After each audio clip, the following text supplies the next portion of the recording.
hello again, everybody, and welcome back to Pluribus Diaries. I'm Annie. I'm Jen. And I see, Jen, that you're wearing a Pluribus shirt today. I am indeed. It says, I have to read it upside down. Be careful with that, Carol. And then it has a picture of a grenade. So Perfect. Love it, love it. I love Grenade is such a beloved episode of mine. Lo, Yes. of all of these, many of the 6 episodes that we've had so far, I just have a special place in my heart for Grenade. So yeah, that's what it says. So thanks to the artist on Redbubble who designed this. I'm enjoying it. Well, we both are wearing Pluribus-related shirts because I actually got the shirt that off. Carol wears in, it's Please Carol, right? I think it is. Like a bluish green long sleeve tee with like trees on it. That's exactly it. It's exactly it. And it's the company is called Because Tees. It's a small business. I wanted to give them a shout out. If you guys go to their page, they actually have the shirt highlighted on there. Oh, do and they? It says from Pluribus. Yeah. So Well done. So it's not just like the shirt she wore. That's the exact one. It's the exact brand, the exact design. And I think the color, there are multiple colors. I think if you want the exact color that Carol wears, it's reef green, I think is what it's called. All right. Thank you. Because I mean, I'm looking at it. It's funny because just before we went on air, I didn't see the whole shirt. And I said, hey, that color reminds me of the shirt that Carol was wearing in like an episode or two ago. So obviously it's a very accurate color because it's what made me think of it right away. But speaking of Pluribus merchandise, I need to tell you a little story. Yesterday, Sony did a little giveaway, right? It was basically on Instagram where you, this is really funny coming off my story last episode about the X-Files with the drone, right? I remember that, yeah. Where you sign up, you have to live in certain cities. So it was Los Angeles, New York, and Albuquerque, right? Oh, well, I'm glad they included Albuquerque. Yeah. So, but all you had to do was comment like Pluribus giveaway, and then the first people that got it received this. So let me show you what I got yesterday. You got it. It is a Blood Song of Waikaro box. Oh man, I'm so jealous. It looks awesome. And it has a map with Waikaro on it, like some sort of map. Oh, it's like the World of Waikaro map. Carol is busy world building. Oh my God, I love it. We got a letter from Carol to my Waikarians from Carol Sturka, and it's basically just a QR code that leads to her book on Apple. Okay, all right. In this little box, Jen, which is a very nice box that's like Waikaro purple, which is on brand. There is a picture of it on the Twitter feed if people want to look. There is a purple lavender bath bomb. Oh, lovely! A candle that says Musk de Raban.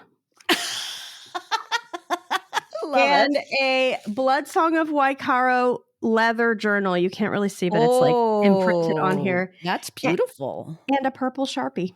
Oh my God, I've never seen a purple Sharpie in my life. Well, now you have, Jen. And you know what else? What else? I was able to get 2 of these, so you're getting one. It's headed your way. Oh, yeah, baby. You didn't think I'd hold out on you, right? I didn't think you had any control over it. So I was not gonna assume a thing. So thank you. Thank you very much. It's very much appreciated. Yes, but a very, very cool little like giveaway. And I like how it's not Pluribus themed. It's themed to Waikaro. I mean, I love that. They went right in with the Waikaro stuff all the way. They really kept up that whole sort of vibe. Yes. The vibe. The whole the realness of this fiction in this fictional world. Yes, exactly. Like That's what I'm trying to say. My brain is just starting to get up to speed today, and plus, it's kind of blown by that merch, and I'm just very excited about the whole thing now. Yeah, I don't think I can podcast now. I'm too excited, but I have to. I'm going to focus. All right. Well, it's time to focus because we are going to get into episode 6, which is entitled HDP. Yes, it is. Human-derived protein. Yikes. Directed by Ganja Montero and written by Vera Blasi. 2 women. 2 women again, which I love it. I love the women. I love the inclusion of the women. I love the fact that it seems to happen effortlessly on Vince's part. He doesn't sit down and think, now, how can I include women? These are just women whose work he admires and he wants to have them on board. Exactly. It's amazing. Love it. And love it. Always worth pointing out. Absolutely. And yeah, we're just going to say human-derived protein right up front because we do learn that in this episode. People were speculating all week, what is HDP? What is HDP? And a lot of people were saying this is what it means. But then there were so many theories, but what if it's this? But what if it's this? And no, it's actually just what we thought it was. Well, I was surprised because I don't read as much online speculation as you do, don't. Annie. So That's true. I read a little bit, but yeah, I was surprised at least. But Jen, I think that makes our conversations more interesting. The fact that I'm the one who's chronically online and you're not, because I feel like you're coming to all of this stuff just purely on your own. And I am kind of the hive mind, basically. You are representing the hive mind. Yeah. And I'm not going to say that I'm Carol, but I'm going to say I'm Lakshmi. I want to be her. Oh, okay. I was going to say you're kind of more of a Manusos. I am actually like a Manusos. Because you're not in denial. You're just kind of not online. Like you're not like privy to the information. Yeah. I'm like everybody else knows that there's these 12 survivors and I'm Manusos sitting there saying 12. So yeah, I like that comparison actually. So yeah, I like kind of not being too online through this because when I watched the previous Vince Gilligan shows, Breaking Bad and Better Call Saul, I watched them after the fact. And so there wasn't an online hysteria happening at the time that I was watching them. And so I wasn't tuned in at all to what people were saying. So I knew nothing about what you weren't getting spoiled because I couldn't go online at all because they were spoilers aplenty. Yeah. And so it was in a world of naive innocence. And I realized that's how I like to watch Vince Gilligan shows. So I'm kind of doing that now. Yeah. I'm a little envious of you, I must say, because for me, I was just having this thought that when it came to my mind that I'm basically the hive mind here because I can't go 2 seconds of just letting the show be processing and let me kind of before going online and finding out that 18,000 people have solved it. Like they figured it out. Right. They're pointing out this, they're pointing out that, they're getting to everything before me. Mm-hmm. And I feel like part of it, while it's fun, it's very overwhelming. And I wish I didn't have to be so chronically online, but I kind of do. So it's just one of those things that I have to, put up with. But it is what it is. I appreciate that you're taking it for the team and keeping in tune with the hive mind because otherwise I wouldn't know what they were saying. So I appreciate that.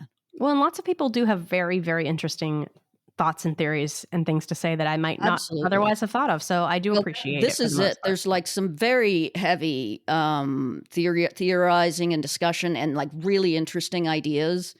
And there's so much of it. Like as the show goes on, I think there's more and more because the show's getting more and more popular, I think. And you don't have to do much to come across a lot of Pluribus posts, which makes me happy for the show that it seems to be developing that kind of buzz. Right. Well, let's get into this episode, Jen, shall we? Let's do it.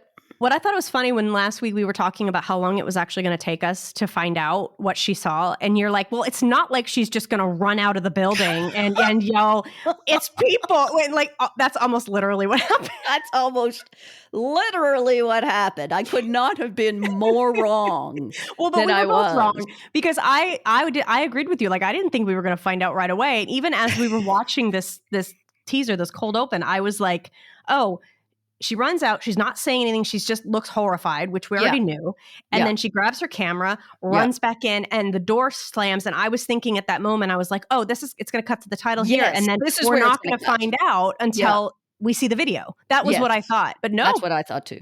We see it right away. I kept thinking throughout the scene, okay, this is where it's going to cut. Nope, this is where it's going to cut. Nope, it didn't. We got to see the whole thing. And I do appreciate that Vince made the decision. I'm sure, there are many people made the decision, but that they made the decision not to tease us because it did kind of end up turning out to be, in a way, what we thought it was. And so dragging that out, I feel like would have felt inauthentic. So I think that was the right choice. Yeah, I love the choice. I think it's not what we would see on a lot of shows. Yeah. And even if something seems kind of obvious to the audience, a lot of the time the show will drag it out 1 episode, 2 episodes, several episodes before we actually find the truth.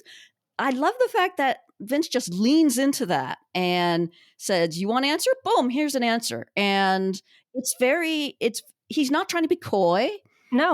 he's not making the audience feel smarter than the show, which some shows might make one feel. Mm-hmm. And it means to me, because he does this, and I'll talk about this a bit more later perhaps, but what I love about it is that it shows the confidence that Vince has in his show, that he is not afraid to answer questions because he knows there's going to be so much more narrative to come. And he doesn't need to string things out as long as possible. He just punches all of these narrative points throughout. In addition to this whole character arc that's going on with Carol, there's so much going on in this show. So he's not afraid to give us some answers as we go, because that's not going to be the whole point of the show. There's still way more stuff to come. He's like, cool, you figured it out? Awesome, we're moving on. Like, it's not like I'm going to withhold this information from you for 3 episodes, like you said, and then act like I gotcha. Like, that's not what he's doing here. And so I'm seeing, I feel like I see some critique where people are saying that this show is moving slowly and people don't know what's going on. And I find this baffling, because I feel like they're giving us so much information and they're giving it to us relatively quickly. Like, I remember talking about, there was almost so much information in those first 2 episodes that we were grateful for a slowdown. Yeah. Oh my gosh. Yeah. So I don't know what the hell people want. Like, I really don't get it, but I'm getting what I want. So at the end of the day, that's what I care about. Yeah. And sometimes I wonder if it's like, is it the style of the scenes? I saw an interesting tweet, and sadly I cannot recall who to give credit to, but it's been circulating a lot, so a lot of people have seen it, giving kudos for the style of the show and the way it's being done and the length of the scenes. Yeah. And this was around like episode 3 or 4, I think, that this was written, pointing out that in the most recent episode, the scenes had been an average of like 8 minutes long, which is tremendously long, of course, for today's television. But I think maybe people are not used to that style, perhaps. Maybe it's not about the speed of the narrative, but maybe it's about the style of the way the show is edited and the way that it's constructed, that it feels slow to them, because everyone's just used to bam, bam, bam, cut, cut, cut, cut, cut. Right. And that's not the kind of show it is. Maybe that's where they're getting that slowness feel from. I think you could be right. And I mean, this is a very Vince Gilligan staple. Like, even there are lots of scenes in Breaking Bad, Better Call Saul, where they're just very long scenes of people talking, and like, you're stuck in one room for a long time. And I think, and I don't mean that like stuck as in like a bad way, because you don't notice it. You are living in this world. And I think that is there's a reason for that. I think that he wants people to feel like we are living in this world. And I don't think that can be accomplished without scenes like this. So, exactly. I mean, not my first Vince rodeo, not yours either, not many people's, but it's storytelling I'm used to. So I don't have a problem with it. I agree, and I enjoy it a lot. What you're saying reminds me of the Breaking Bad episode. Was it called Fly? About the fly. Yeah. And I remember after I watched that episode, I was always texting you after every episode to give you my thoughts. And after that one, I was like, what a great, brilliant episode. And I think you said, a lot of people didn't really like that one because it seemed slow. And it was just this long sort of one, like a bottle episode, this one sort of set, just a lot of talking basically. And I was like, seriously? Because I love that. So I can see that it's not everyone's cup of tea, but this is kind of what Vince does. And I love it because the writing is so good, the acting is so good, the cinematography is so good that I could just watch them do anything all day long and find it fascinating. And I think there is, like I said, maybe we're not noticing how much of the narrative is still being driven. Like, even during the slower episodes, we're still learning a lot. Like, we're learning, hey, it can be reversed. And no, you can't actually force them to tell you how it can be reversed. And would the hive mind give you literally anything you asked for? These things are all still being answered during these less action-oriented episodes. So we're still learning a lot. I mean, in some shows, those 3 things would take you the whole damn season to find out. So in the first, I think we've talked about on the pod, I was really surprised how in the first episode, we learned exactly why everyone was acting the way they were, where it came from, how they came to be like this. I thought that was going to be a big mystery for most of the season.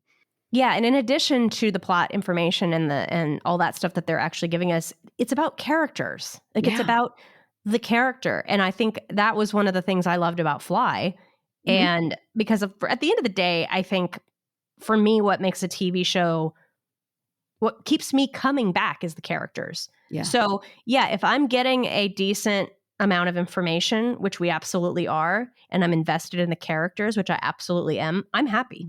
Exactly. So we have this whole sequence where Carol is video recording her going through this warehouse. So good, isn't it? I mean, can I just say, even before we get to that point, just that very opening when she comes running out, I just love it. I love that scene, the way the music starts at the exact moment we see her flashlight behind the door and she comes bursting through to this amazing sort of beat of music. Oh, I just love everything about it. I could watch it over and over again, and I will. But then, then we go in, and this is all Ray doing this cinematography, for want of a better term. She's carrying the camera, and it's all visceral and cool. Yeah, she's absolutely doing all of that camera work herself, which is a lot. I especially after I heard that and then I rewatched the episode again. It's more than I thought, like in terms of how much she's actually having to do and act her ass off at the same time. Yeah, do her, remember her lines, hit her marks, do all of that, and then remembering to what she needs to shoot with this camera, which comes out terrifically well. Right. And I love how she said shrink wrapped items. I just love how she said that. There's just some shrink wrapped items. And I'm like, dear God, please do tell us what these items are. And then as soon as she kind of said that, I was like, okay, yeah, body parts. That makes sense.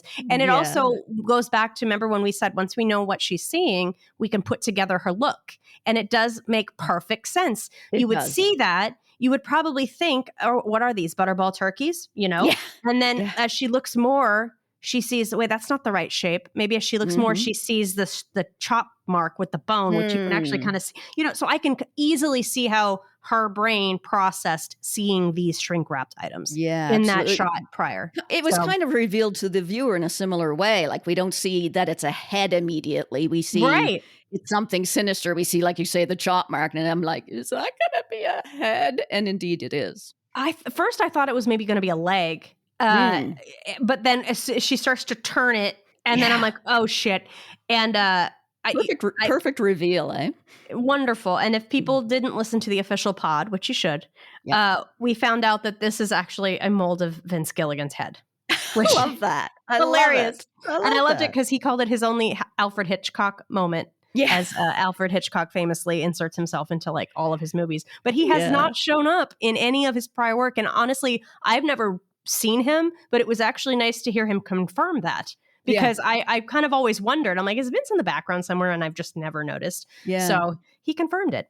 I love that this is the one and only a decapitated head in a warehouse. It's perfect. Love it. So on top of the head that's shrink wrapped, she's running through the doors in the back, like the refrigerated flaps, and says that there's a meat grinder the size of a bus and cooking vats. And look, this is all we need. We don't need to see it. I'm really glad we didn't see it. I love that's the cut that I was totally fine with. Yes, I enjoyed this cut a lot because it's keeping up with her momentum. It's keeping up with her distress, and like I need to tell someone. Yeah. And so she's preparing it for the drone, we imagine. And it's funny because as she's saying this, I'm thinking, Carol, don't do that. Like this is really like outing them in a way that like could be bad. And even though we find out later that they don't care and they justify it, it is a good idea that she has to actually take a road trip and go. The whole time she was getting that envelope ready, I'm yelling at the TV, don't send it, Carol. That was like my please, Carol moment. Please, Carol, please don't send that. Yeah. I love all of these shots in her house, just these beautiful tracking shots of her going through. Yeah. They're really using this set. They really are. Because this is basically just a sequence of her getting ready for a trip. And I was riveted the whole time. Exactly. And I love this moment too. And this is, again, this is just an example of the perfect dark comedy. It's just, she leaves and we hang on the door. Wait, what did she forget? What did she forget? We know she's coming back, right? We know she's coming back. She comes back and like, can't leave that body powder on the floor. Like I can't do it. And I love that. Oh my God, the body powder's on the floor. Yeah, it was great. It's just, again, a little tiny piece of continuity that easily could have been, swept under the rug pun intended.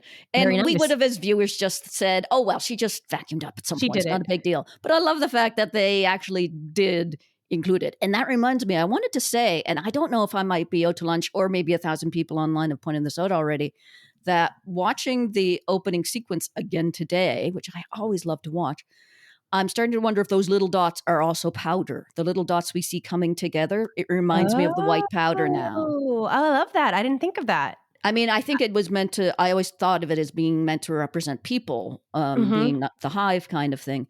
But I saw it today and I'm like, oh, it kind of reminds me of the powder now. So that might be intentional or not, but that's something I thought of. Someone else said too that it kind of made them think of radio waves. And I like that. I think I love how it has multiple meanings. Like it could have so many. I love it. It's like a little Rorschach test. And some of those are probably intended and some of them might not be, but I love how it works in so many ways.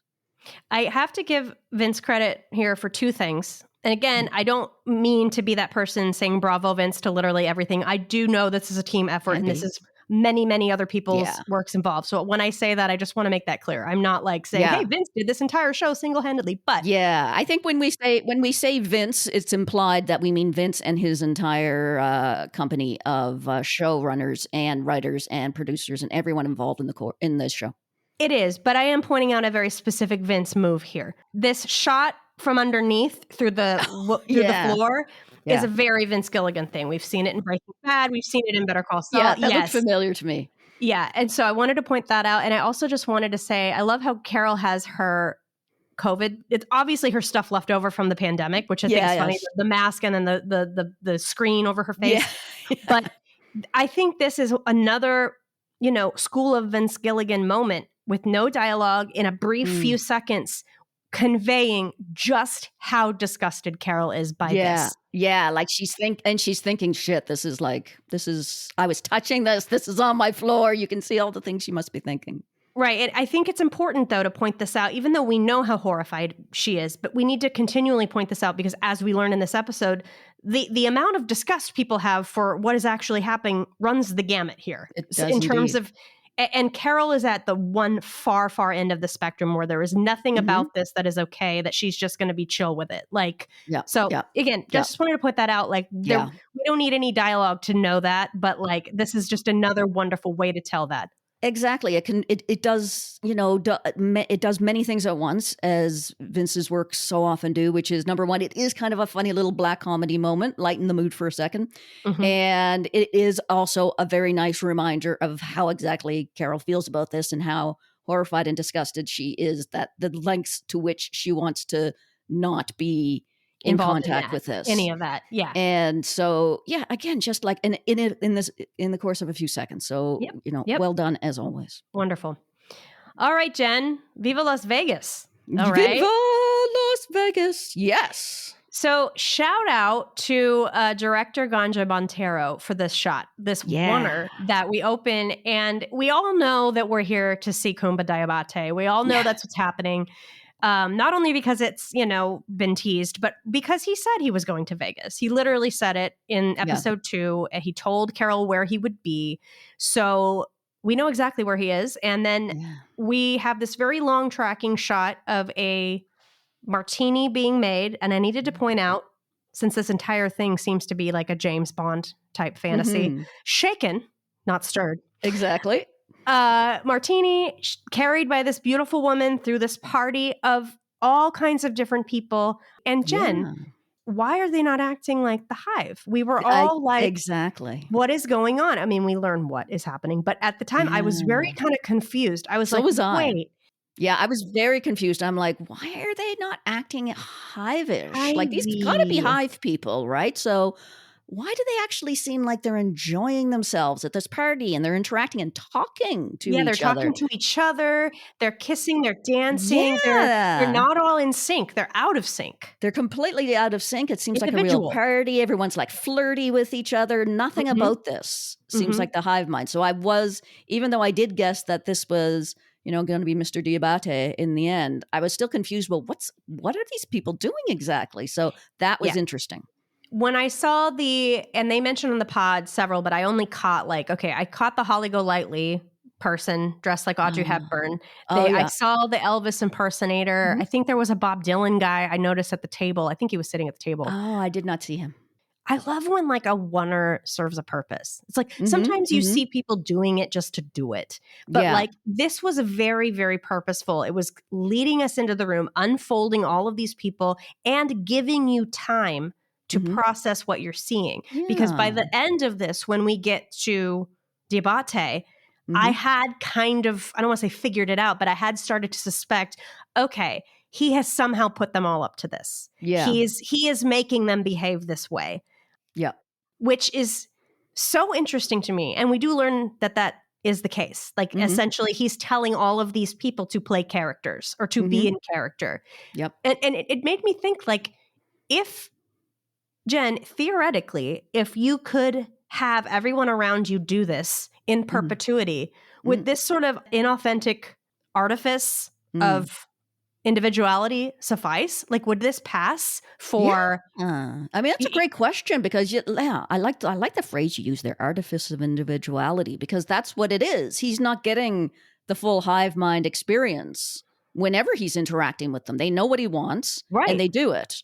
And so yeah, to him it doesn't seem like that strange a world. It's his like fantasy world, of course, Mhm. strange in the sense that he's living his fantasy, but yeah, it can kind of give him the impression that they have individuality and autonomy and all of those things, even though he knows he's not stupid. He knows that this is, uh, an act put on for him, but it's still, after a while, it does kind of feel real, probably. So I think Yeah. maybe it reduces the sense of urgency that there's something wrong with the world.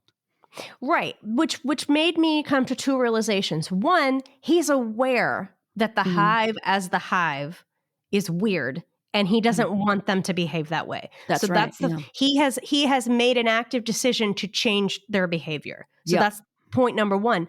Point Yep. number 2 though, if he is content with this world, which he very much seems to be, Mhm. has he in essence just sort of he obviously has accepted it, but has he given himself over to them? Like, is he sort of just, Mm. he's useless. Like, he's just a part of them at this point Mhm. because Mhm. he has his individuality, but to him, individuality is inauthentic. Yeah. So it's just I find this character so fascinating.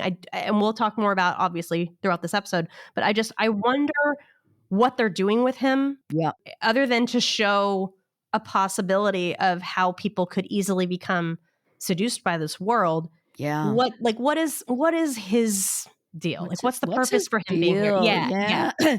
It's an ongoing question, I think, throughout this episode and probably throughout many episodes, which is exactly, where is he coming from? And is he up to anything? What's he doing?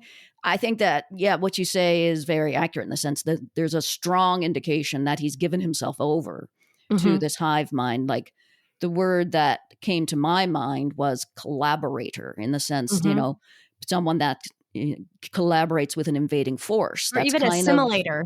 yeah, that too. He's just kind of like, I think that when we look at this show through Carol's perspective, which we always do, they are the bad guys. The hive are the bad guys. They're the antagonists. And he's taken up their side, it seems. And so it puts him on the wrong side in a sense. But at the same time, throughout the episode, it's like, well, he's not a bad guy. So we'll Right. discuss this as we go. He's an interesting character. Right. And I mean, I still feel the way I did back in episode 1 that the hive aren't necessarily the antagonist. I mean, I guess they are antagonists, but they aren't necessarily the villains or the bad guys. Like, Mhm. they're victims. Like, Mhm. they have Mhm. all been taken by this thing. Yeah. And whether it's a good thing or not, they still have been taken over and they no longer exist. Like, Yeah, absolutely. they've been attacked in a Yeah. way. Yeah, I think that they've been replaced, essentially. Exactly. So it's hard for me, and so I can see from Diabaté's perspective how this is how it is at this point, and so they're just doing what they know. Like, they're only Mhm. doing what they know. Yeah. So they're an antagonist to Carol because clearly Mhm. they have an agenda that she does not want to be any part of. Mhm, mhm. But yeah, anyway, I'll just say it's hard for me to look at them necessarily as bad guys at this point. But Mm. I see what you're saying. But yeah, and it's certainly not a simple black and white thing by any means. As you know, with all of Vince Gilligan's shows, there's no good guys, bad guys, really.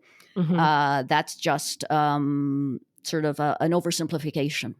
Right. And there's might be moments where Carol looks like the bad guy from various perspectives, and exactly.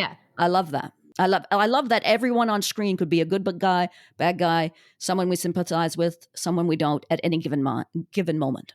Agreed. Yeah. I wanted to bring up too, and they mentioned this also on the podcast, but I had thought this since episode 2 that perhaps Diabaté has come from nothing, has no friends, no family. Like he doesn't have any. He didn't have anything, so he's not really missing his old life. He's not missing people. Like, and they seem to kind of confirmed that on the pod. Yes, I think they did. I think they said, I think they mentioned about how much he's enjoying all this opulence and how he had none of that before. And certainly you're right. There's no indication he has any concern about family or friends or anything like that. So as a reminder, we learned in episode 2 that he comes from Mauritania, which is quite a very poor country in Africa. And, we've only ever seen him as this kind of snazzy player type guy, but there's every reason to think that is not where he came from. And this is just him living out the fantasy that maybe he's seen in James Bond movies. And, we're only on day 12. Who knows where he's going to be on day 50. He might decide that, okay, this has all been fun and games, but maybe it's time to get more serious. And we see, indications that he does have some seriousness too. But yeah, we have to remember that he's experiencing this from a very different background and perspective than Carol, who has had a relatively comfortable life. Yes. Yeah. I also, as always, I need to attempt to work a Harrison Ford reference into each episode. Go for it. And I wanted to point out that his tux is white, which, I know also could very, very well be a James Bond reference, but it is also a Harrison Ford and Temple of Doom reference. So I had to point it out. Done. You did it. I did it. You did it. Well done. Okay. Going back to the whole concept of this, being an artifice, like, let's talk about games, because I actually just had a thought the other day, and I told it to my son, even though he doesn't watch the show because he's only 9. We talk about it, and so he understands the concept of like the hive mind and what that means and all that. And I was like, what's really sad is that the hive can't ever play hide and seek. Yeah. They can't play. And then I started thinking about it more. And then we were having this like kind of thought process together. Like they can't play any games because they know what anything they're playing poker here. They know what the hand is. Like they know everything. So Diabaté could necessarily be playing with someone from the hive, and that could be the rest of the hive, but they could never play with each other. And as we see here, it very much seems like this entire game has been manufactured. Yeah. There's no way that he had in his perfect fantasy, he magically had a royal flush and the other guy had a straight flush. Like there's no way that happened. So clearly the hive has set this entire thing up to play out this way for him. Yeah. Which, I mean, that's pretty cool, but it takes away all of the excitement and realness of actually winning a game. Well, this is it. None of it can ever be real. It's never real. I think that's a great point. That I don't think there's any games you could really play with that hive members could play with one another, because it involves, most games involve some kind of outwitting your opponent. Even physical games do. And it's an element of humanity that's very basic to our species, which is. We always have this kind of fun, the idea of fun. We're drawn to like fun and games and, trying to outwit each other and competition. And that's part of who we are. And that's completely gone now, completely absent. So I think that's a great point. Shout out to also Dave Porter for the music, because it was once again, a very unique. He's getting to do so much different stuff. Like he literally is doing this James Bond sounding score. Like it was so neat. And even the opponent is this guy with the eye patch, which is like a Bond villain. You know what I mean? Like it's so funny. All the details are there. this is one of those scenes too.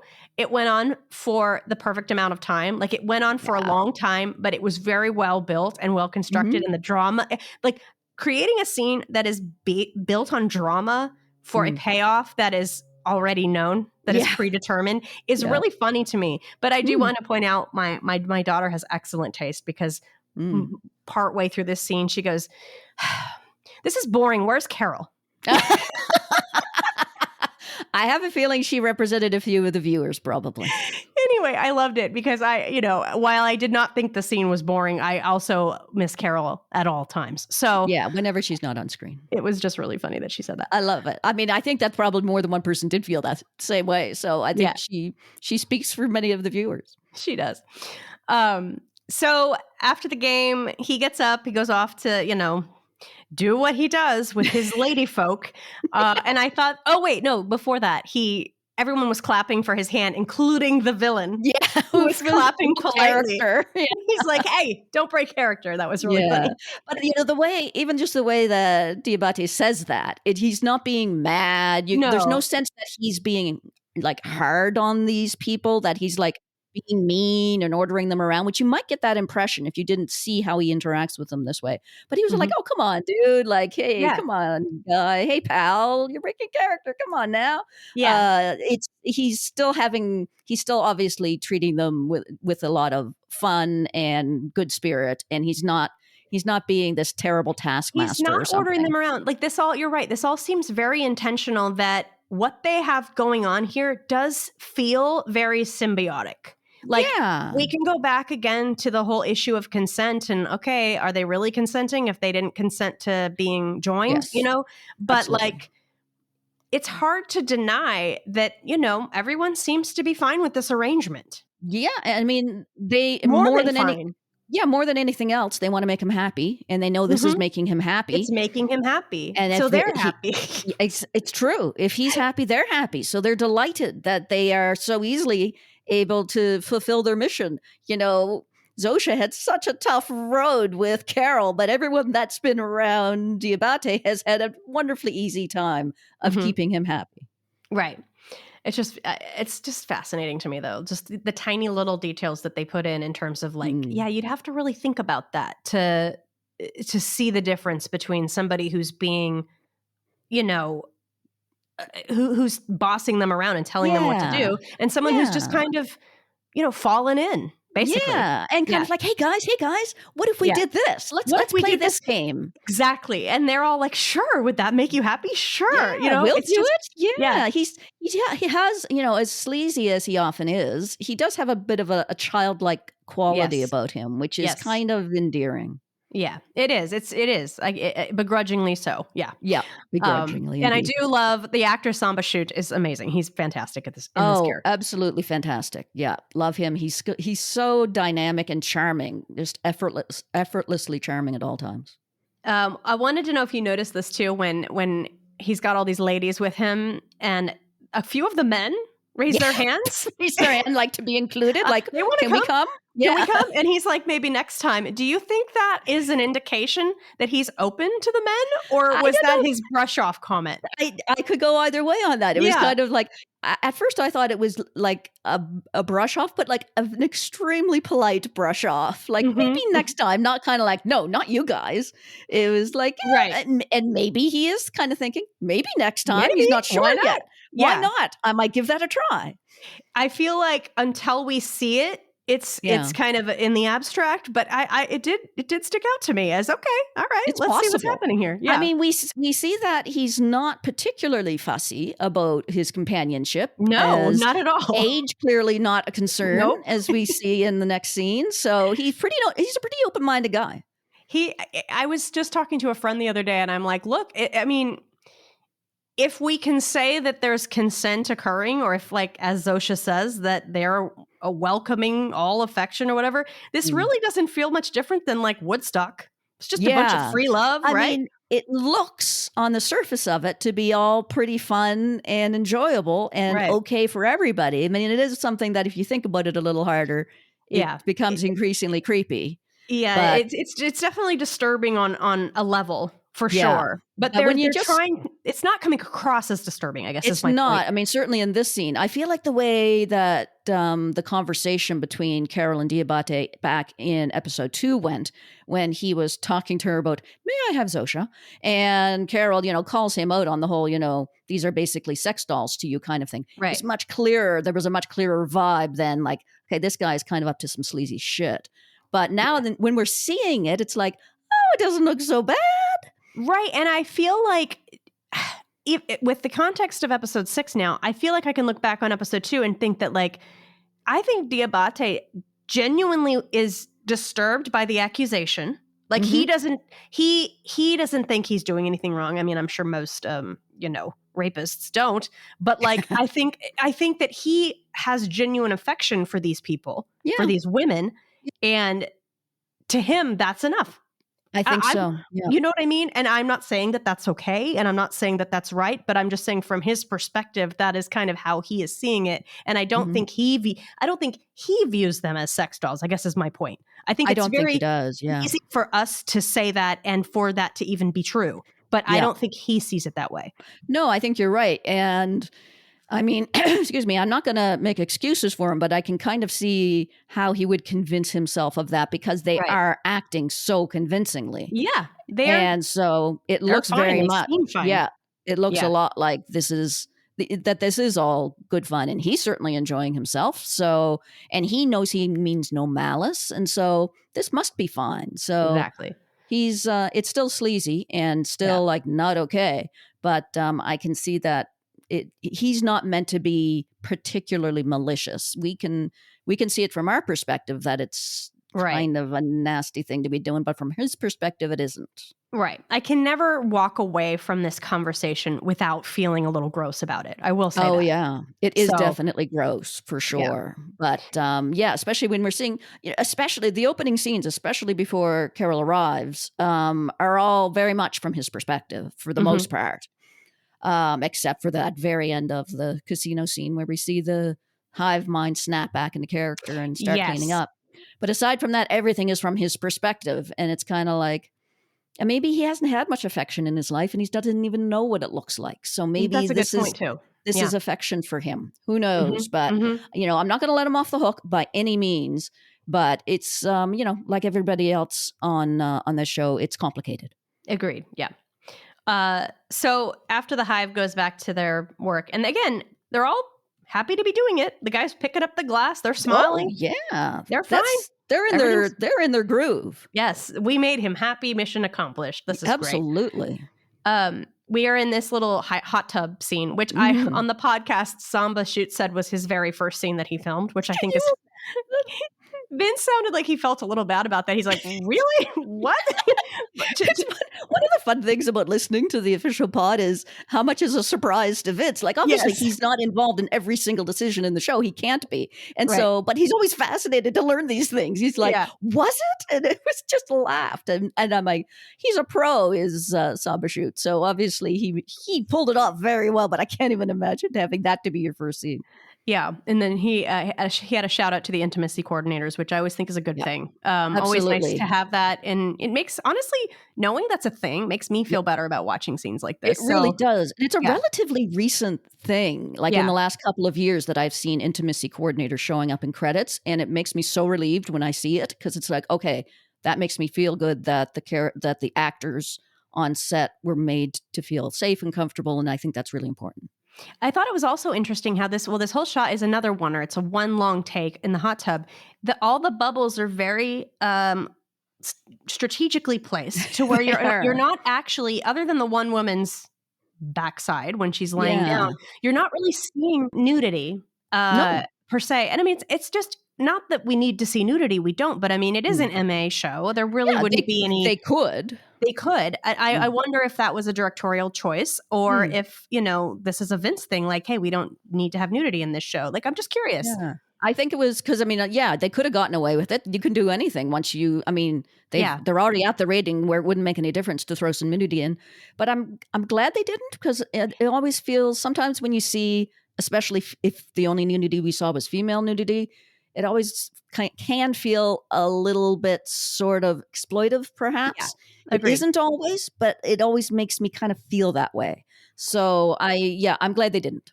And you know what else? I wonder if it's a story, if it's none of that, and if it's a story choice, because it does. I'm imagining this scene with nudity, like with the women getting up and walking out, and it would have felt different. You know what I mean? Like the whole scene would have come across different. So I bet they had many conversations about how to play this scene properly, and I think it was the right choice. I do think it was the right choice because it's supposed to be. It's supposed to be a kind of humorous scene, and it would have felt like too awkward, I think. It would have been too a little uncomfortable. Weird. Yeah. So, they're really trying to kind of give this sense of this is his life and this is it from his perspective. Yeah. And they don't want to bring in a dark vibe at that point. The vibe is supposed to be very upbeat, fun. It's Diabaté's world. That is the world that we're experiencing. Did this bother you as much as it bothered me that there was carpet outside this hot tub? It did not. I will have to confess. I did not. I think probably if I subconsciously noticed the carpet, I would have been grateful for it because I would have been concerned about everyone's safety and afraid that they might slip. So I'm glad that they had something nice and firm to walk on. Oh, I hate it. I just think how moldy it must smell in there. It would be pretty gross. There's no need for carpet in a bathroom. Come on, gang. But if this really was Elvis Presley's suite or whatever, and maybe it, Well, I mean, everything was carpeted back in the day. All of it was. Like, even bathrooms, pretty much, like almost entirely carpeted. Like there was large rugs in bathrooms when I was growing up in the 70s. That's so weird. Yeah, this is not too far. It was probably considered the height of luxury to have carpet around your hot tub at that time. Yeah, just stuck out to me, made me itch. Anyway, okay, fair. This was funny when Joette shows up. The Joette hands him a drink, and he's like, "Come on in, Joette." And again, he's happy with everyone. Let's all come in, and she seems thrilled to do it. Yeah. And then as she's, I was just going to say Joelle. It was Joelle actually was the name. Sorry. No, I think it's Joette. Joelle. Right. Stand by. We're going to check it out. Yeah. We're going to because I'm dying on this hill. We're going to look at it right now. Let's have a look.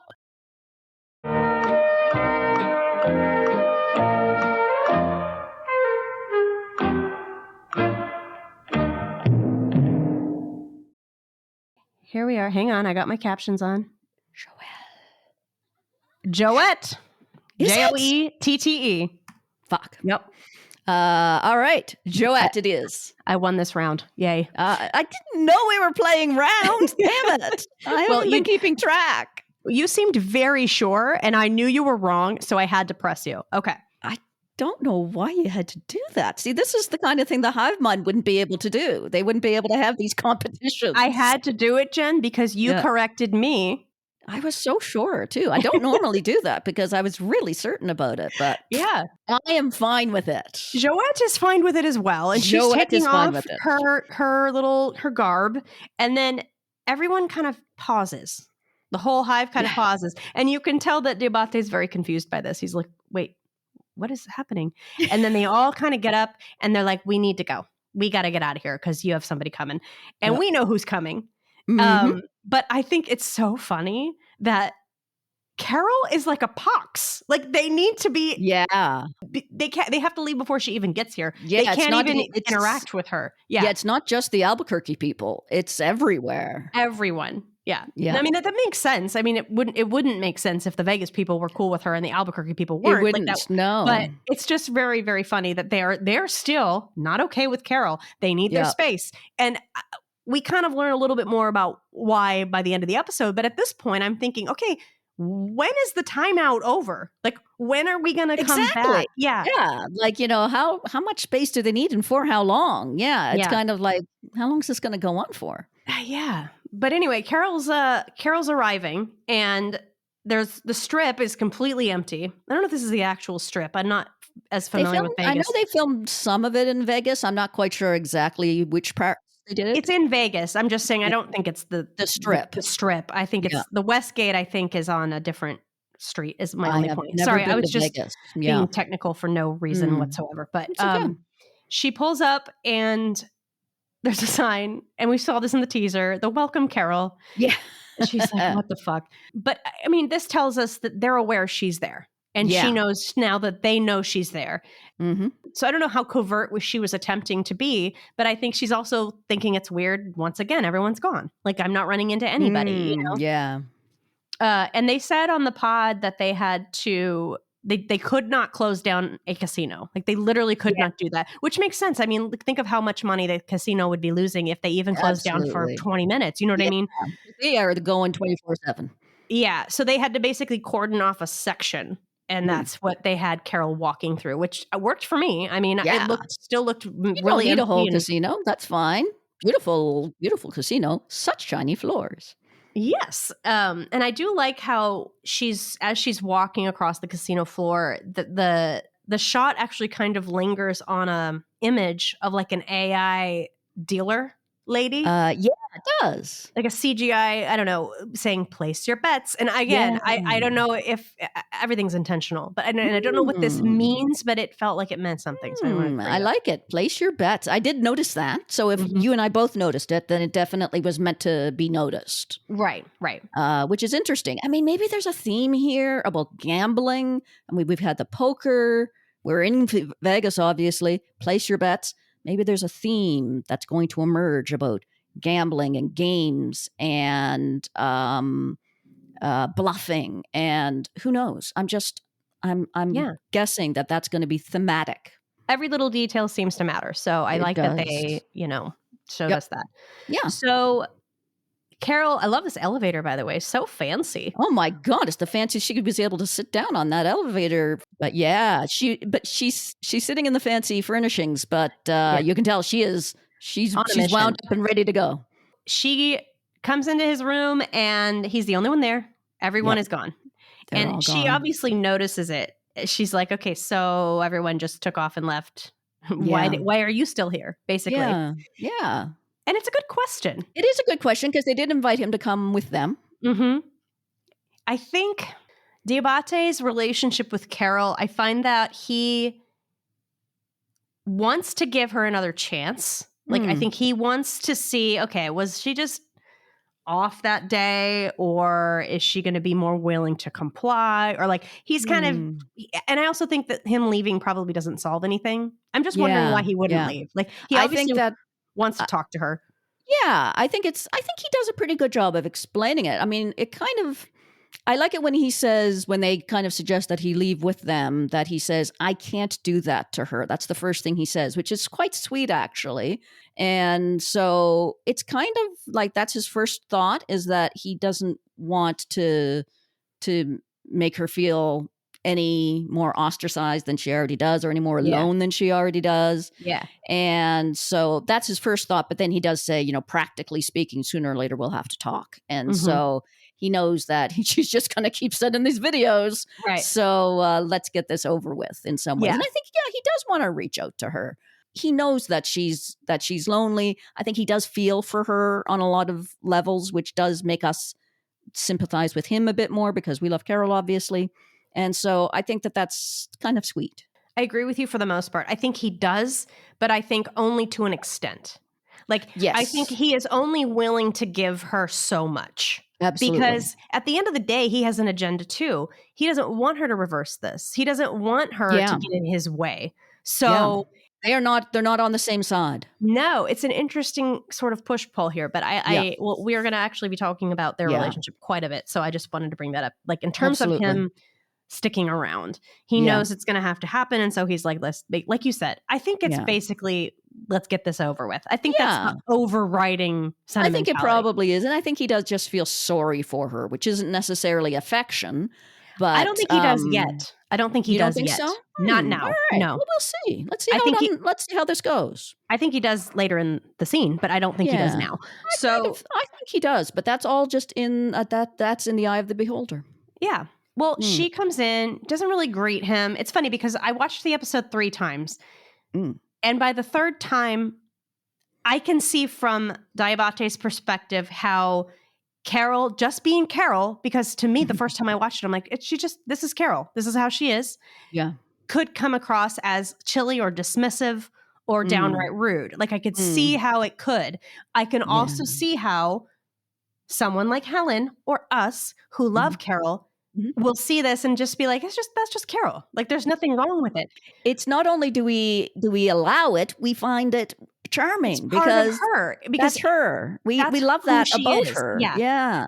But I agree that in Diabaté's world, it stands out a lot more. Yes. When we see Carol being Carol in her house or whatever, it doesn't seem to that. It seems natural.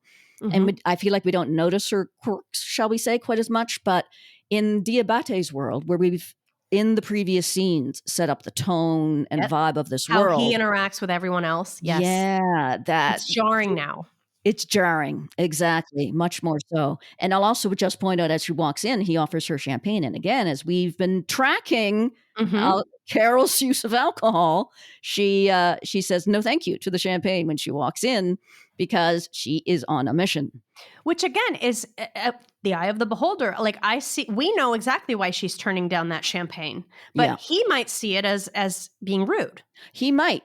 That's true. Rejecting his hospitality. You know what I mean? But again, and I feel like this continues to happen throughout this scene, are all these sort of misunderstandings that look a certain way from a certain perspective. And I can see it. These are always the best scenes to me, when I can see it from both people's perspective. Yeah. I will never, ever, ever not love Carol. I will never say, Carol, don't act like that. You're acting wrong, because she is who she is. And I love her for exactly who she is.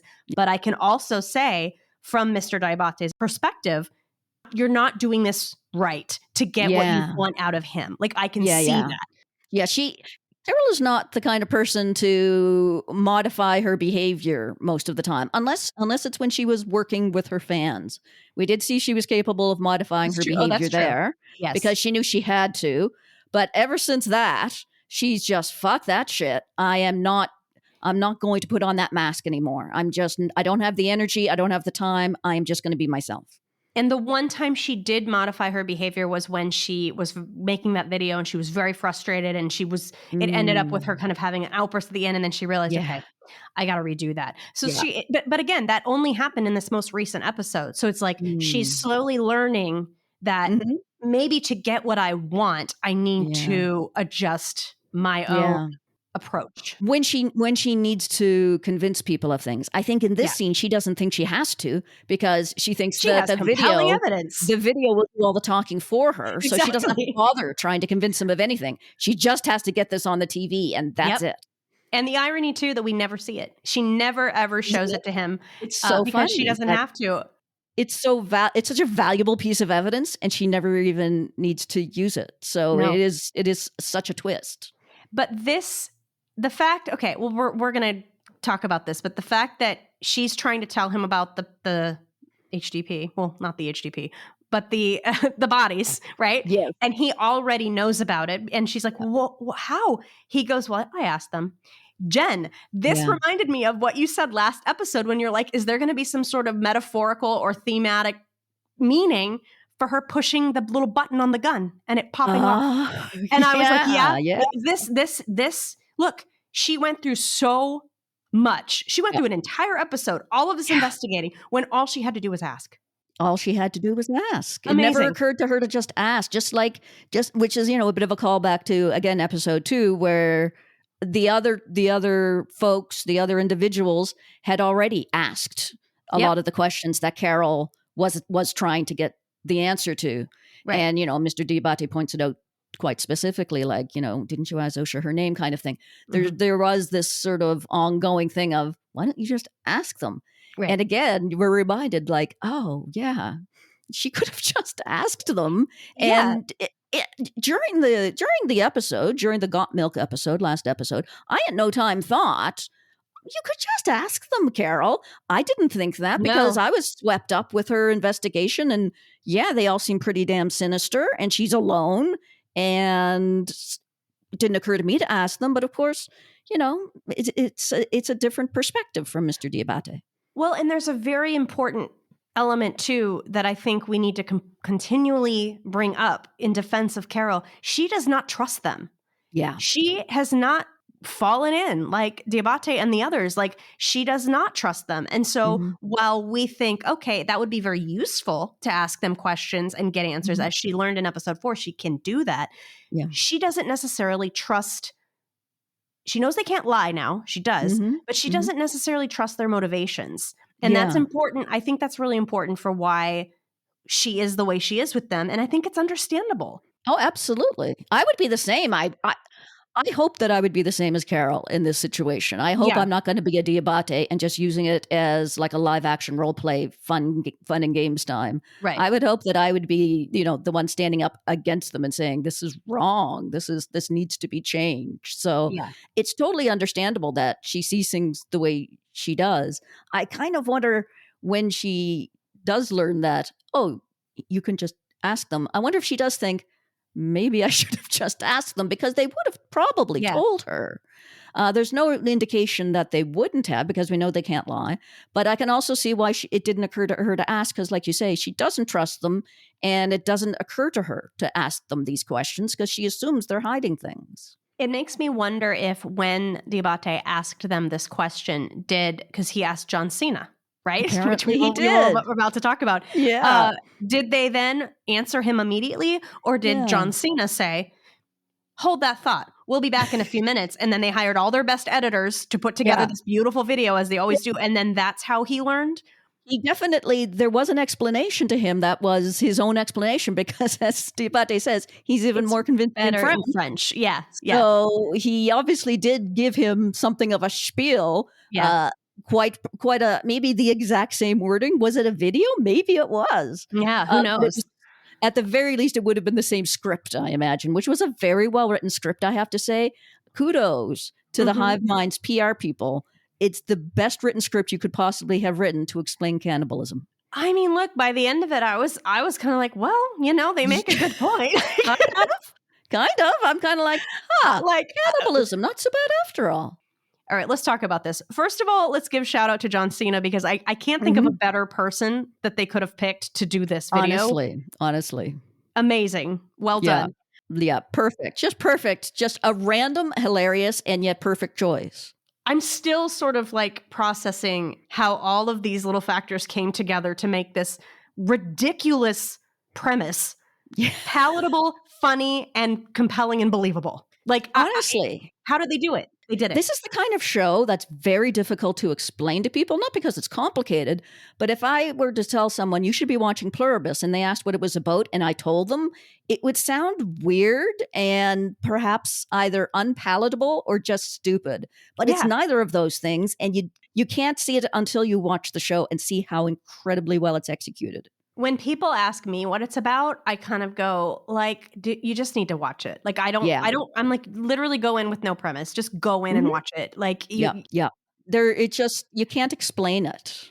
But anyway, let's talk about this video because they can't eat anything that is alive. They can't kill anything that is alive. So the amount of sustenance they have is very limited. Mm-hmm.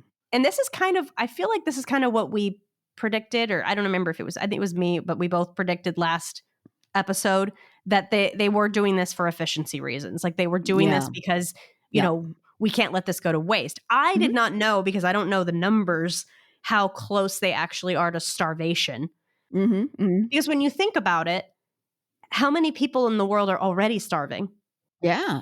We have to fix that problem first. When you think about it that way, you're like, okay, this is more compelling. And then when they start saying shit like they can't pick an apple, I'm 100% team Carol that's stupid as shit. That is ridiculous. But I also, again, understand from the Hive perspective, if they cannot end life, if they physically cannot purposefully end life, then that's very black and white. It makes sense.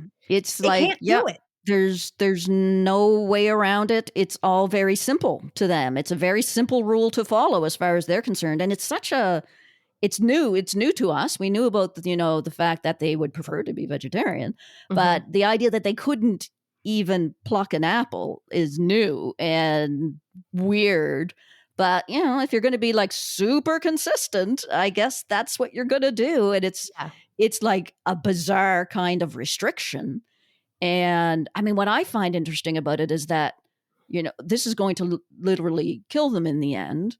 that, they use the phrase biological imperative so often on Pluribus. And the only true biological imperative they seem to have is for everyone to be joined. As humans, normally our strongest biological imperative is It's to survival survive. Yep. more than anything, and the propagation of the species. But the fact that that's not even, that they are overcoming that will to survive with following these very strict rules that we're not sure where they came from or why they exist, those are some pretty strict rules and some pretty powerful influence that they're under now. Which then leads me to think of, okay, what's the end game here? Is the end game here to keep people docile and kill them off? Because that's kind of what it seems like. Is this just a very gradual extermination of the human race? Is that the plan? Yeah. I think, honestly, right now, I'm not going to sit here and say I know that that's the answer, but I can't think of another answer. Like, Sandy, my husband, and I have been discussing this since the episode aired, and we're trying to guess, like, okay, this information came from space, so we're assuming aliens at this point. Why would the aliens make humans be unable to eat the things that they need to survive? And the most obvious answer is they don't want them to survive. Yeah. They want them to die out in a way that they don't have to do anything. It's like they're like lazy exterminators. They just want everyone to die off and be gone. And they'll maybe come in 100 years or something when everything is ready for them, when the bodies are gone and everything, and they can just show up and enjoy the planet. Or, then I said, well, all right, a bit of an out there suggestion, but what if they don't understand the concept of eating? Like maybe they have this strong, let's call it religious belief, that you never kill a living thing, but maybe they can photosynthesize or something like that, so they don't need to kill anything to survive. And so it doesn't occur to them that it might actually kill everybody off. I mean, I'm being on other planets or whatever. Yeah, I'm being like overly generous with them at this point, but who knows? I like that. I mean, I like where you're thinking. I like how you're thinking, because we do need to go there. We need to go everywhere. But like, I'm thinking on the most broad scale, if this is at the end of the day an alien takeover show, if that's what's going to end up being what's happening here, which is what it seems like now. I mean, like you said, it does. Message from space, controlling the population. When you think about it, this is the perfect way to execute a takeover, because it kind of is. They're not having to go in and bomb the whole Earth and then destroy the planet that they want to take over. It's being beautifully maintained and taken care of, and everything is going to die off naturally. Yeah, they don't have to get their hands dirty. They don't have to risk any lives of their populace in a battle. Because we're talking about natural death for everybody. Yeah. I mean, it's also not a poison. They gave them this virus type thing, and it could have turned out to be poisonous and killed everyone that way. It didn't. They're all end up killing themselves. Yeah. And it could be, again, that's the value that this alien race has, that they never want to kill another living creature either. But hey, if they just happen to die because they're starving to death, that's not our problem. Well, and that's exactly how the hive feels. Oh, there's 100,000 people that die every day, and hey, they're dying of natural death, so we're going to eat them. Like, it's very, very similar. Yeah, so, it's like they've imposed the alien values on these humans. They no longer have human values anymore. Nope. And it's interesting too, because they do indicate that they're not thrilled about this idea. Like they do. At least they say they are, and we have to trust them, I guess, because we're told that they can't lie. Yeah, and I think that's interesting too, the fact that Diabaté even said, it is troubling. For the record, I do find this troubling. Yeah. Like, so we know how he feels about it. He's also had a week to think about it, as he said, so he's not as head up about it as Carol is. But I thought that this was just an interesting, that the fact that he says that, and we know that he doesn't, we know he's not cool with it, but he's obviously fine now. It's just, it goes to the idea of what people are willing to live with or willing to accept if they themselves can live comfortably. And I think that that's relatable for people all over the world. I think that's a really important point, and that we've seen it a few times throughout this series, that the question of, are people motivated to make changes if they're fine with how things are for them? Right. And that's definitely the case here. And in this case, Diabaté is not even going to be one of the ones that's going to starve. So he really doesn't. It's not his problem. It's It's very not much not really his his problem. problem. You know, they can go ahead, eat the dead people. I'm not going to have to, and I'm not going to be affected by this problem actually at all. He wants to help them, but it's not going to be his problem in the end.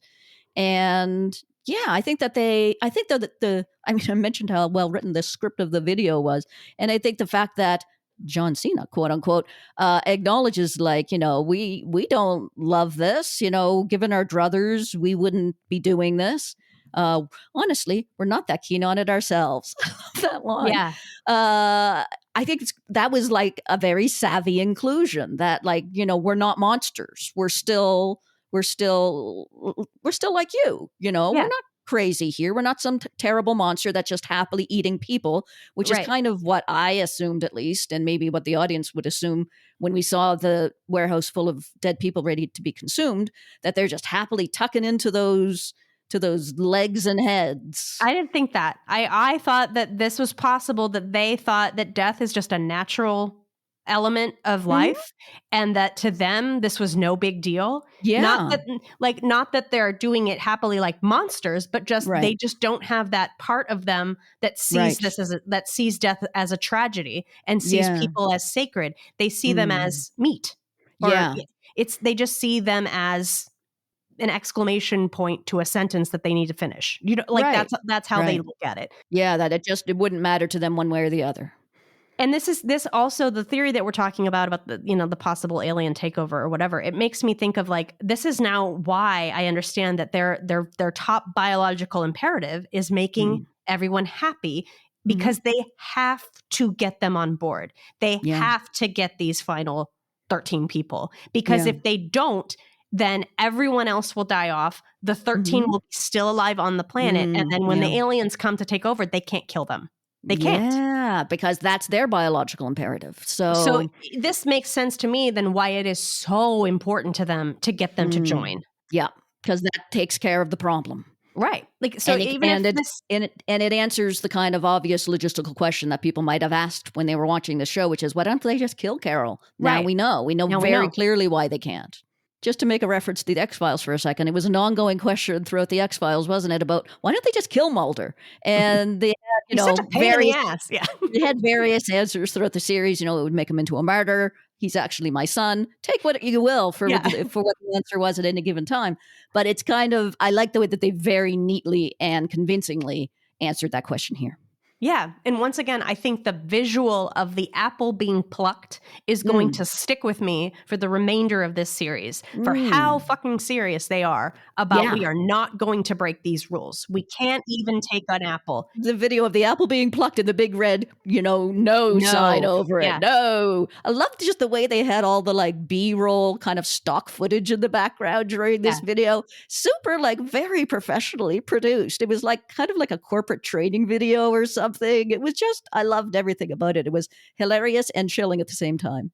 Yeah. Awesome. And also, I needed to point out, since they're not killing cows and goats and all that, there must be a lot of milk being manufactured. Yes. They say all these animals need milking, which is like so much more milk than there normally would be, which makes sense as to why maybe what they're drinking is in milk. It's not just the liquid, it's what's in the milk. So that makes sense. And then it also made me think that he said the recipes vary from place to place. Remember last episode you said that you think that Ravi was eating ice cream. Maybe in that area of the world that he's drinking his HDP or whatever in ice cream, Could be. So, and it's like there's that dairy availability, so it Right. would make sense. Right. So I just thought that was interesting. And during the video, I mean, this is like something completely different. I mean, of course, it's all horrifying. They're eating people, and to us, it's like, what the fuck?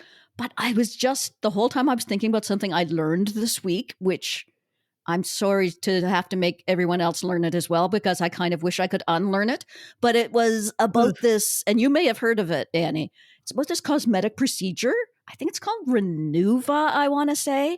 And it turns out that it is...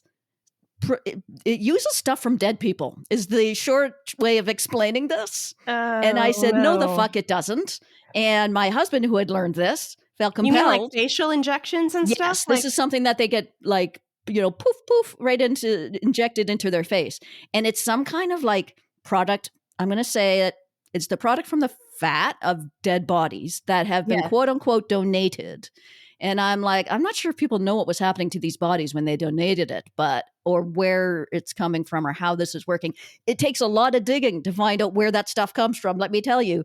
But I did find out in the end and kind of wished I hadn't. But all that just to say, we're already kind of doing shit like that. It's obviously not the same as eating them, but it's not that far off it. So the idea that, in some form people would be doing this, I'm like, it's not that different from Renuva, so I can believe that this would happen. So it's a slippery slope, I suppose. And it is a slippery slope. Like I said before, people are willing to put up with a lot to maintain their lifestyle. So you never know. They really are. So that was just a by the by that I had sort of occurred to me while I was watching this. So it is horrifying, but it does very much raise a lot of questions about, well, they're dead. Is there anything wrong with using them at that point? So it's an interesting question. It is an interesting topic, and and I'm sure people will have many, many thoughts on it. Let us know your thoughts at Pluribus Pod. Let us know. Tell us all about your thoughts on the cannibalism, or what was the word that John Cena used? Anthropophagy, which I'm guessing is a fancy word for cannibalism. Yeah. Again, excellently written script that they managed to use a nice workaround word like that. And I wanted to point out, too, as soon as all of this video is over and Carol knows kind of where she's at, she immediately picks up the champagne and just takes a huge swig. And I, again, love it. Love it. Just very, again, on track for Carol. As soon as things go wrong and as soon as she loses hope, she hits the booze. So it's very, very on brand for Carol. I love when we found out that Diabaté found this out a week ago when he asked John Cena while he was teaching him the sunset flip powerbomb. That, like, what an amazing little anecdote. I had to look that up. I didn't know what that was, but for those that are as ignorant as I am, it is a wrestling move. Yeah. You know what it is. Well, and I love the idea too. I love the idea too that, like, I can see John Cena being maybe Diabaté's like favorite actor or like his favorite celebrity. And so he produced him. He basically said, I want John Cena here to be my best friend. Like, that's probably amazing. And then they're just having conversations about whatever. Like, that's cool. Yeah. That's pretty cool. He's living the dream.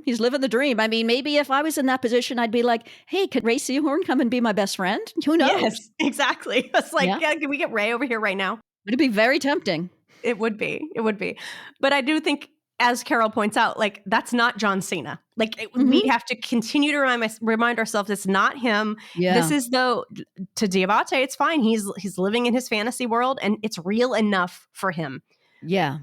And I like also that they pointed out this thing that many viewers pointed out. Once again, everyone's got their finger on the pulse, that they did say that they would prefer to be vegetarians. Yes. And you and I said that as well, Annie, on the pod. Yes. Just want to give us both credit that we picked up on that at the time. And that was back in episode 2. Yes. And love the line, love the shout out to Kim Wexler. All the fucking lawyers in the world survived. Yeah. It's a good point. It's a good line though, because it is kind of like, all right, we're splitting hairs here. Yep. Technically, they're going to find the loophole that they can find. Like, they will find it. They are all. I think that as we're going to discuss further in this episode, I get the furry feeling that the hive mind are all about the loopholes. I bet that Ray loved delivering that line. Yeah, it's gotta be a hoot. Yeah. So after Diabaté says that he's not okay with this, like, rest assured, I'm not okay with this, and none of the others are okay with it either. This instantly brings Carol like, wait, who are you talking about? What others? And we find out that they all hang out without her. It's gotta hurt, right? Yeah, and I think this moment, and we'll talk about this too, but like, I think this moment is so relatable to so many people. The concept of FOMO, the concept of being excluded, and how amplified that must feel for Carol right now. She has no one in her life who understands her, and all the people who gave her one chance and wrote her off instantly are hanging out without her. Like, it's shout out to Ray Seahorn for performing this entire scene beautifully. Jenn, when she goes into the bathroom and cries, it hit me in a way that I have not been hit since Better Call Saul. It hit me too. It just, and we don't see Carol displaying that much distress outwardly. Usually we kind of, Mhm. we can see it. We can see it on her face because Ray plays it so beautifully. But Yeah. this is like, I'd say this is the most upset she's looked since probably Since Helen Helen died. died, yes. Yeah. And that again, that was another very outwardly emotional moment. Yeah. This is like, in a weird way though, like we've seen that moment a million times and Ray performed it beautifully, but we've seen characters lose loved ones across media our entire lives. That's not a new type of sadness. This is a very new, unique type of sadness. It's a loneliness that like I don't think has ever really been portrayed in this way, like it. So just you felt it. I felt it. I wanted to give her a hug. I wanted to reach out and slap all the people who hate Carol. They're so mean. How dare they? They're Like, just a bunch of mean girls. She is doing her best, guys, And the way that Ray plays the conversation with Diabaté right before she goes into the bathroom, or she's kind of like, oh, okay, so you meet up, eh? Oh, right, Zoom. Okay, right. Yeah. Oh, yeah. Great. Okay. You can see her she's trying to look like she's okay with it, but it's, it's pretty clear how emotional and distressed she is to hear all that. And she's like, okay, I'm just gonna go to your bathroom now. And it all comes that she can't hold it back another second. She knows it's about to come out. So she's like, I need to get to the bathroom because I do not want to do this in front of you. Yeah. And it all comes out, and you got to think a lot is coming out of her right now. There's been so much over the last, what are we on, day 12 or so? Yeah. Over the last 12 days, then that a lot of it's coming out. But I think, definitely right now it's all about the isolation and loneliness she feels. And also, I think the sense of hopelessness again that she's run up against more than once, which is I thought this was going to fix things. I had this video. I thought this was going to do it. And now I know that not only did they already know, because Diabaté's probably told them, they don't seem to care, and they have no interest in me. Yeah. They don't want to work with me. I'm never going to get them on side. Yeah. It's over.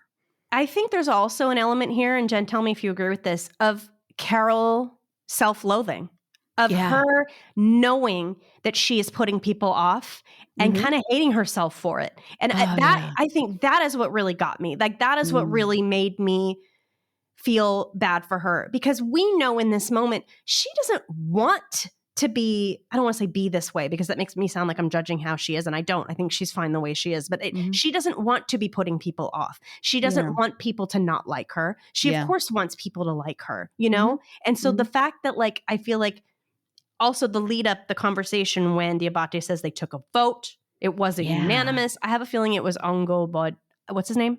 The Mongolian guy. I can't think of his name. Oh, yeah. No, I can't remember. But I know who you mean. He was the one vote for Carol. He kind of stood up for Carol a couple of times. I think there was one vote for Carol. You think there was only one? Yeah, you're probably right. And I think it was him. But even Diabaté taking or bringing up the fact that, well, the other non-English speakers were offended that you didn't invite them. And you see, God, again, the micro expressions on her face, you see her realizing in that moment, I fucked up. Like, because she wasn't doing that to be exclusive. No. She wasn't doing that because she was prejudiced. Yes, she had a very good reason to distrust the Hive and to not want translators present. But, like, you can see in that moment her thinking, oh my God, I didn't even see it from their perspective. I didn't think about it. It was thoughtlessness. And now I've fucked it up. And now how am I going to explain this? Because obviously all of these people are not on my side anyway. They don't want to turn the Hive back. Like, and the fact that, like, they're basically trying to solve the starvation problem. And I find it very interesting that Carol is focused on turning things back to the way they were, while the rest of the survivors seem to be more interested in sort of moving forward and dealing with the world they're in now. Yeah, this is the way things are. Let's just try to fix this problem. Yeah. Let's talk real quick about the Zoom thing, because first of all, when Diabaté said they meet Tuesdays and Fridays, I bumped on that because it's only been 12 days. So the only way I can somehow explain that is that maybe that's what they've set up for the future. Maybe they've met on one Tuesday and one Friday. Yeah. And but it sounded weird. It sounded like, oh, we've been doing this for weeks. It did make it sound that way, didn't it? Yeah. Yeah. And then Zoom, we know that they've lost internet access and cellular access, but apparently the Hive is fine with giving them access to the internet to make Zoom calls. Yeah, somehow they're getting some kind of special access for these Zoom calls.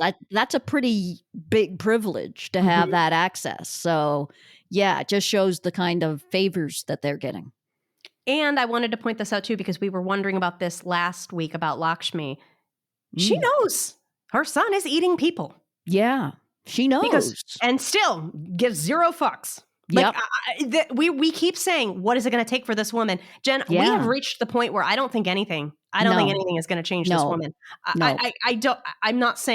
not making a prediction. I'm just like, if that's not going to do it, nothing would at this point. And I think that's also part of the hopelessness that Carol feels in that moment. Yeah. Like they know this and they're still acting this way. And if this won't do it, nothing will. I've got nothing. I've got nothing now. I have no cards to play, to use the metaphor of the episode. Yeah. Oh man, but that scene really, really wrecked me. So, man, round of applause to Ray Seahorn. I mean, always, God, perfect. Always, just feel for her. And in this moment, especially, if this had happened while the hive mind was still around her, it still would have really hurt. But she's just in such a profound state of loneliness right now because she is alone all the time, literally. That it's got to hit even harder, knowing that she's not going to have anyone that she can have to reach out to. Yep. I mean, she obviously felt very strongly that there was going to be some progress. She packed up and she made this drive and she's like, I got it. I finally got it. I have the magic information. Yeah. Nothing. It was just, and again, brilliant work by Vince and his people, that this big moment that again is set up to be the big turning moment of the series. And boom, it just falls flat. Falls completely flat. Complete twist there. Of it it doesn't happen, and the not happening is the surprise and the twist, and I love that. You know what? I just had another thought. I'm gonna get political for a minute.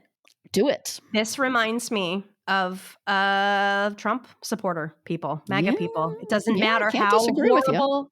Doesn't matter how horrible the thing is. It's not horrible enough.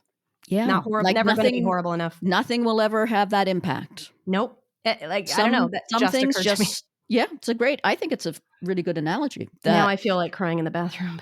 Do you need to go to the bathroom to cry for a little while? I think I do. Yeah. I mean, I can say you because I live in Canada and, it's still pretty bad for me, but you're in America and it's a different experience for you. So yeah. We'll move on from that, but I think it's a very valid point. I have no idea whether that was the intention when it was written, but it certainly can play that way. Absolutely.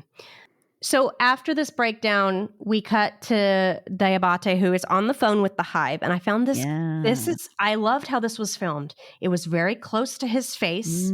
He's speaking softly. He's having a very intimate conversation with the hive, as if he is talking to a person.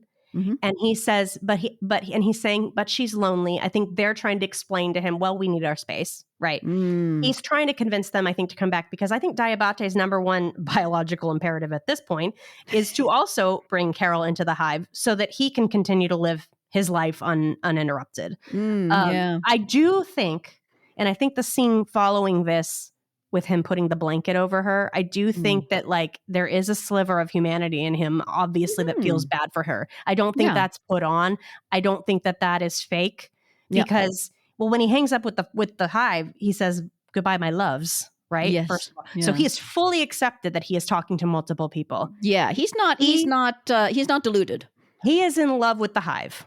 I think he's in love with the hive. But when he hangs up with the hive, he goes over to Carol and has this moment of individuality. I think this moment of genuine Diabaté, where he does feel bad for her, covers her up with the blanket. I was like, I loved it. And she'll never know. Exactly. That's why we know it's authentic, because no one's there to see it. Exactly. I have to say, when he was on the phone, when I first watched it, I was like, are they planning something? Like, are they? I agree with you that when I watched it again, I thought, oh no, I think he's just trying to talk them into kind of, coming back or coming back into to Carol's her. life. Yeah. But at the time, when he said, but she's so lonely, I thought maybe they were telling him, get rid of her as quick as you can. Don't tell her anything.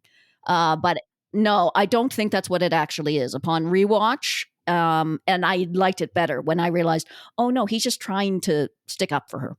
Yeah, I And think it's like, I think that's what's happening. right. Like, we're obviously coming in mid-conversation, and I think you can tell that he feels bad for her, and he knows exactly what she's feeling after he has to bring up that they basically voted her off the island. Anyone would understand that that's hurtful. He has hurt her feelings. He knows it. I wonder how lonely Diabaté was in his previous life. That, maybe he spent a lot of time alone and he knows how it feels to be left out.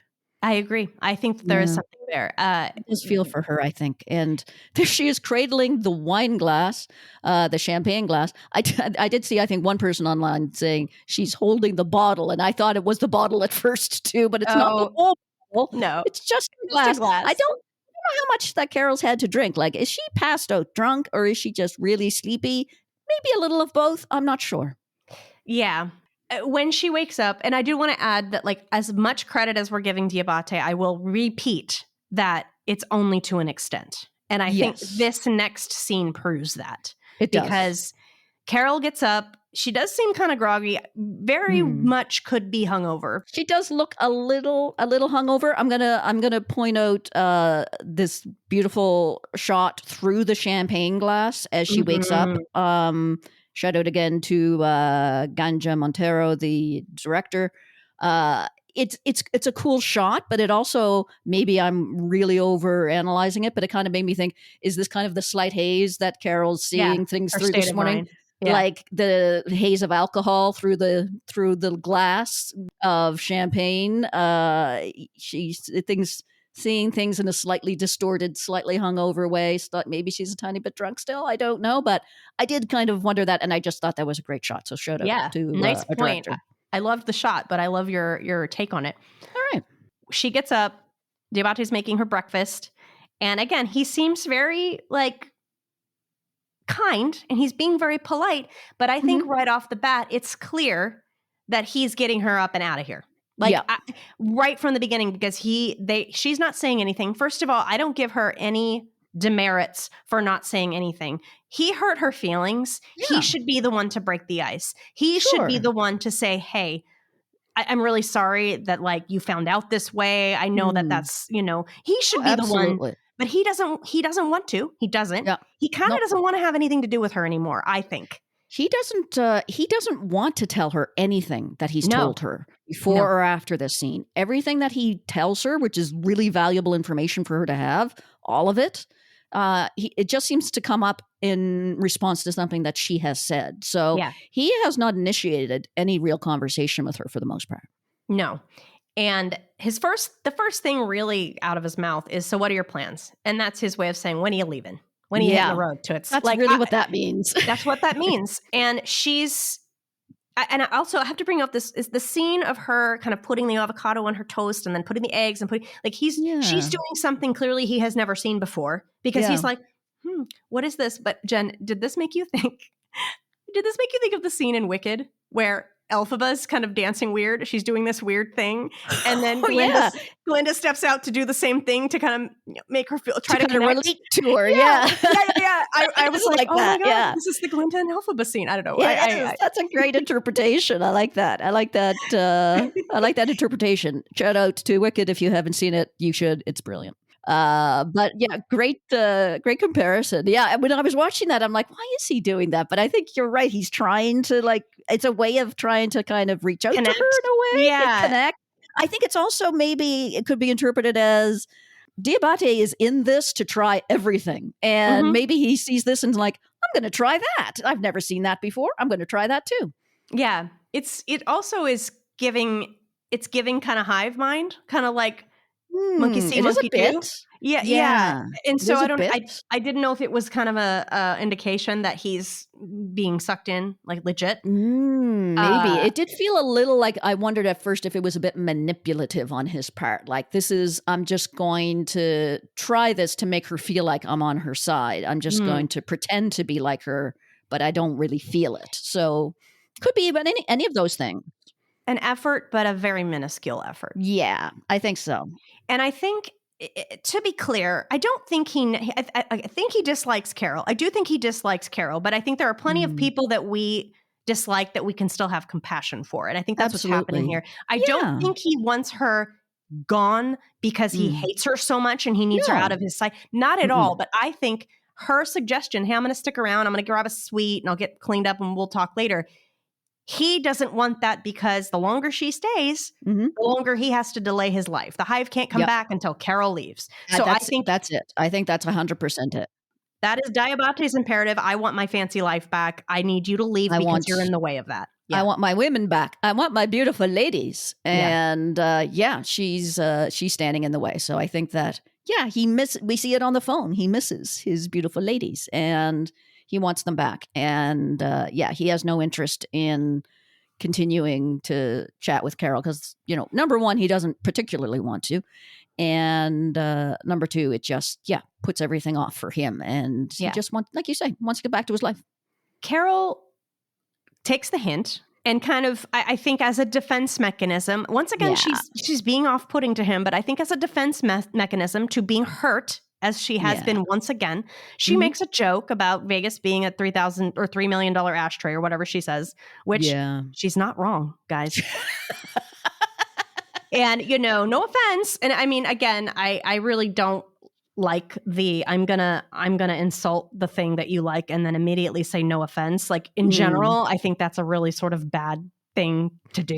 It's a bit passive aggressive, isn't it? Yeah. But again, she didn't give a fuck anymore. Like, I think she's over it. And at the same time, I don't blame her. Yeah. She's starting to transition into full don't give a fuck Carol. Yes. She was trying to maybe behave herself a little bit before this morning, but maybe it's because, of the whole lost hope situation and also the whole I might have had a little too much to drink last night situation, but she's back to sort of her most sort of I don't give a fuck vibe, and that does also come across as her kind of most abrasive vibe as well. Yeah. Bless her though. You bless her, Carol.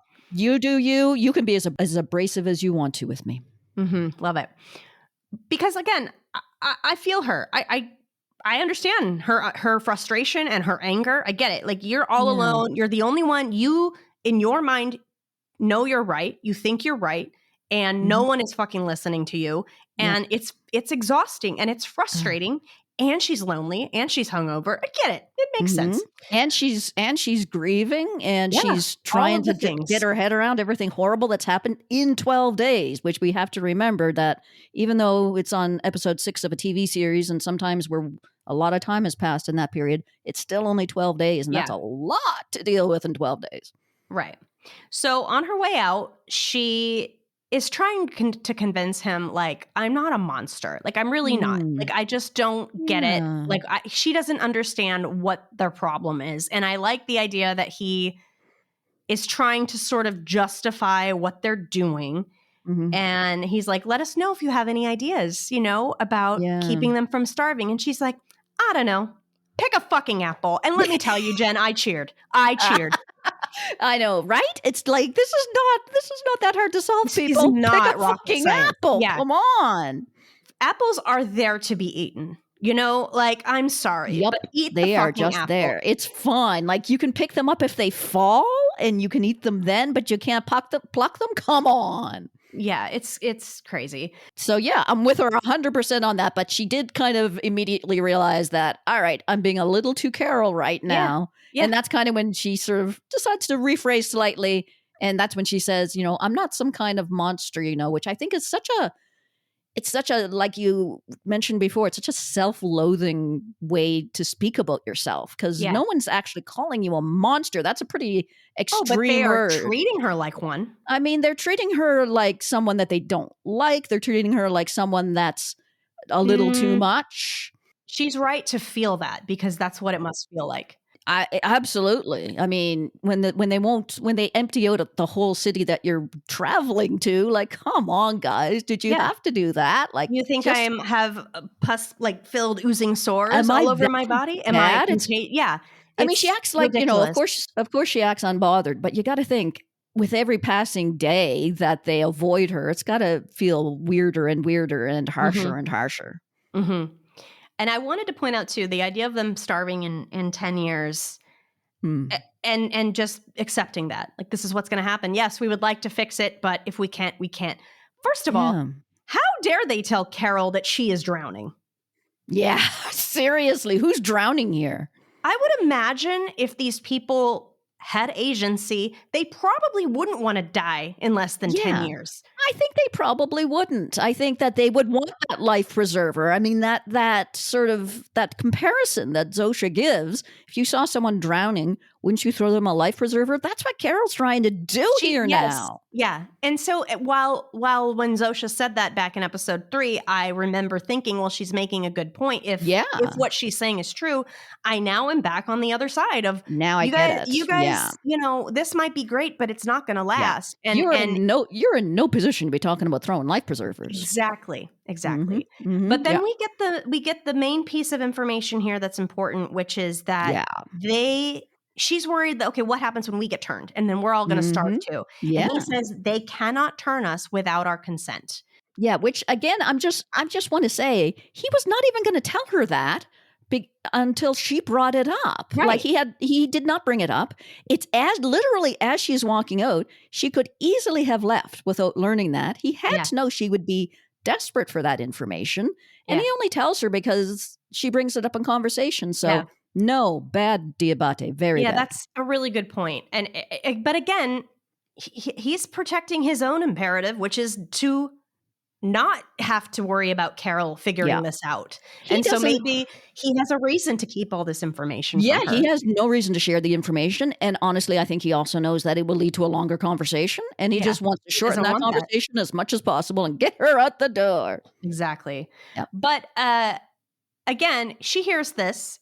And, well, he says that they have to basically stick a needle in their hip and remove stem cells, which is a painful process.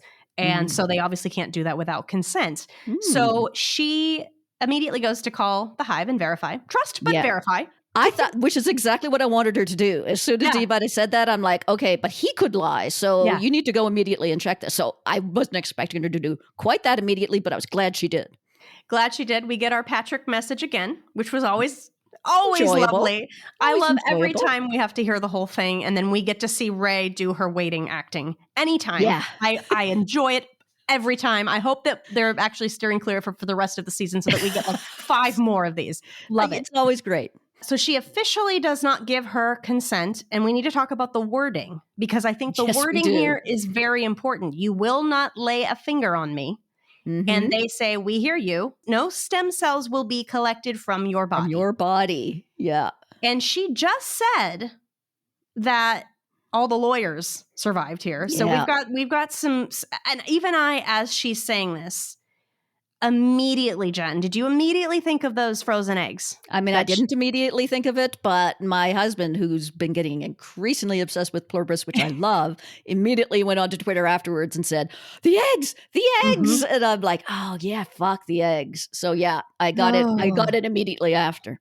And yeah, it makes total sense because you read that wording from your body, not from you, but from your body. That's a very definite loophole. So, I immediately thought of those frozen eggs that was not just a throwaway line. It was, it's going to be important. And it's so great. It seemed like a throwaway line at the time, and that maybe informed their relationship a bit. But turns out it's going to be very important. Possibly. Yep. Yeah, possibly. And I think it's interesting that, like, I'm thinking of the ability of the hive to do this, because is it manipulative? Carol did not give consent for them to touch her eggs, but she also didn't say, don't touch them. So they can probably do that. And Helen would know about the eggs. Oh, So yes. that's how they would know, and the doctor would know, whoever Yeah, extracted them would know. everyone from the clinic would know exactly where it is and Yep, exactly where they're stored and all yep, of that. I think that even if for some reason she had actually thought of the eggs, which I have no reason to think she would have, I don't blame her at all for that. right. Even if she just said, I don't give consent for you touching my eggs either, I don't think that would have stopped them because that's not an invasive, painful process. So I think they might have just gone ahead and done it anyway. Well, I don't think so because when she tells them that she does not want them to do something, they listen. She says, They "Back away," they back do. away. She says, "Don't talk about Helen," they don't talk about Helen. That's true, except for their biological imperative to have her join them. That's there's always been that kind of sense in her conversations with Zosha that we'll do anything you want except that one thing, which is to listen to you when you say you don't want to join the hive. I think that they need consent for the stem cells from the hip because it's invasive and painful and they can't harm a living thing, Right. and it would not be invasive and painful, or nor would it be considered harming a living thing, I guess, to take stem cells from the eggs. That's the way Okay. I'm interpreting it, but we shall see. Well, I agree with you, but I suppose it's neither here nor there because she has seemed to have forgotten about the eggs, and I Yeah, think that and why they would now she think of that? right, Yeah, and I don't think that's a thing that she should instantly think about because clearly it's not something she's thought about in over 7 years. So, exactly. or I don't want to say clearly, we don't know, but like it's something that Yeah, has probably been is at the back yeah. burner right now, not on her And mind. yeah, there's no reason for her to think of that. And just Yeah, the relief on her face, she's almost in tears. It breaks my heart yeah, because I mean it's the first seriously good news she's had since all of mhm, this happened. And then to know like, oh, but it may not really be real, it just makes it more painful to watch. right. Well, on her way out, I give Diabaté props for just kind of trying to leave things on a good note. You know, the world is doing the best it can, which I think Mhm. we can say the same for Carol. Carol is doing the best she can, Yep. but they're just looking for a change of heart, is what he Yeah. says. What do you So, what think he exactly is it? means? Yeah. Yeah. What What change of heart? What's that?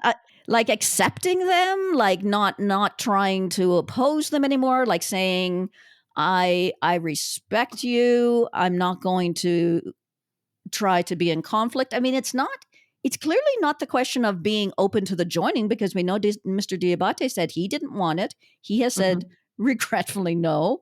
mhm. Apparently she can still say no and they're still okay with her. Right. So yeah, I'm not quite sure exactly what change of heart unless it's just to accept them is all I can Right. think of. I mean, and they can't say, "Please promise not to drug us up and attempt to," like, they can't, you know, I guess it can't be that specific. That's not really a change of heart necessarily, unless the change of heart is Right. not trying to kill us anymore. But I guess the change of heart would be all of the feeling she has that drives her to do dangerous things to them, which is, trying to fix this. Maybe it's just the change of heart of not trying to turn it back, trying to Yeah. accept it and leaving it as it is, and not trying to undo it. Right. He also says something interesting, which is Zosha misses you, which I think Mm. is an interesting line in that I could be true, but if it were true, then that would mean that Zosha has individuality, which she doesn't have. Mm. So I tend to think that Diabate is either being manipulative or he is being genuine and the entire hive misses her. Mhm. Yeah. What is I your think I interpretation? think I took it as him being genuine, and I think we see Diabate throughout this episode. He tends to think of people as individuals, even though he knows that they're not. But like he Right. refers to John Cena and things like that. So he asks people's names when he meets them, as though that matters. Right. So I think in some ways he thinks that Zosha has her own opinion. I assume he has encountered her at some point, or has asked one of his pals to say, "How's Zosha doing?" or something like that, and they told him. I think that she said, either in person or via someone else, "Yes, I miss her," but everyone, in theory, Everyone in the does. hive, they all do equally. Yes. But I think that Diabate thinks when he's talking to one of them that they are actually sort of an individual. He knows they're not, but I think part of him thinks it is.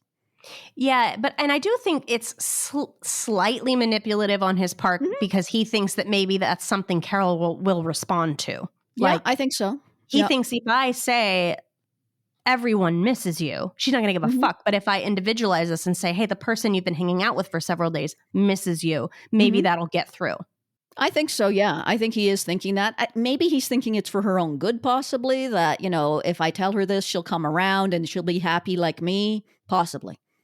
Yeah. But clearly, it does not have an effect Yep, on Carol. definitely does not. Carol doesn't miss Zosha. She says, fuck them. And I think that she means it. I really do. I Yeah. think we have entered the fuck it stage for Carol. Yeah. She's She's very done much in with that these mode. people that have ruined her life. Yeah. And I have a feeling that she's gonna be there until Manousos shows up. And I do not blame her. She has nothing to lose at this Nothing. point. No one is gonna help her.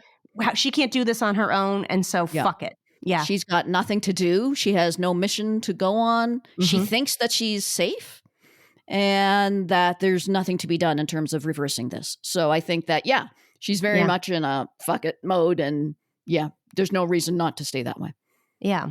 And speaking of Manousos, we get a little scene of him here at the end. The countdown clock says 12 days, 12 hours, 42 minutes, 58 seconds, but we roll it back 3 days to 9 days, 18 hours, 16 minutes, 58 seconds. This is the day that Manousos receives Carol's first video.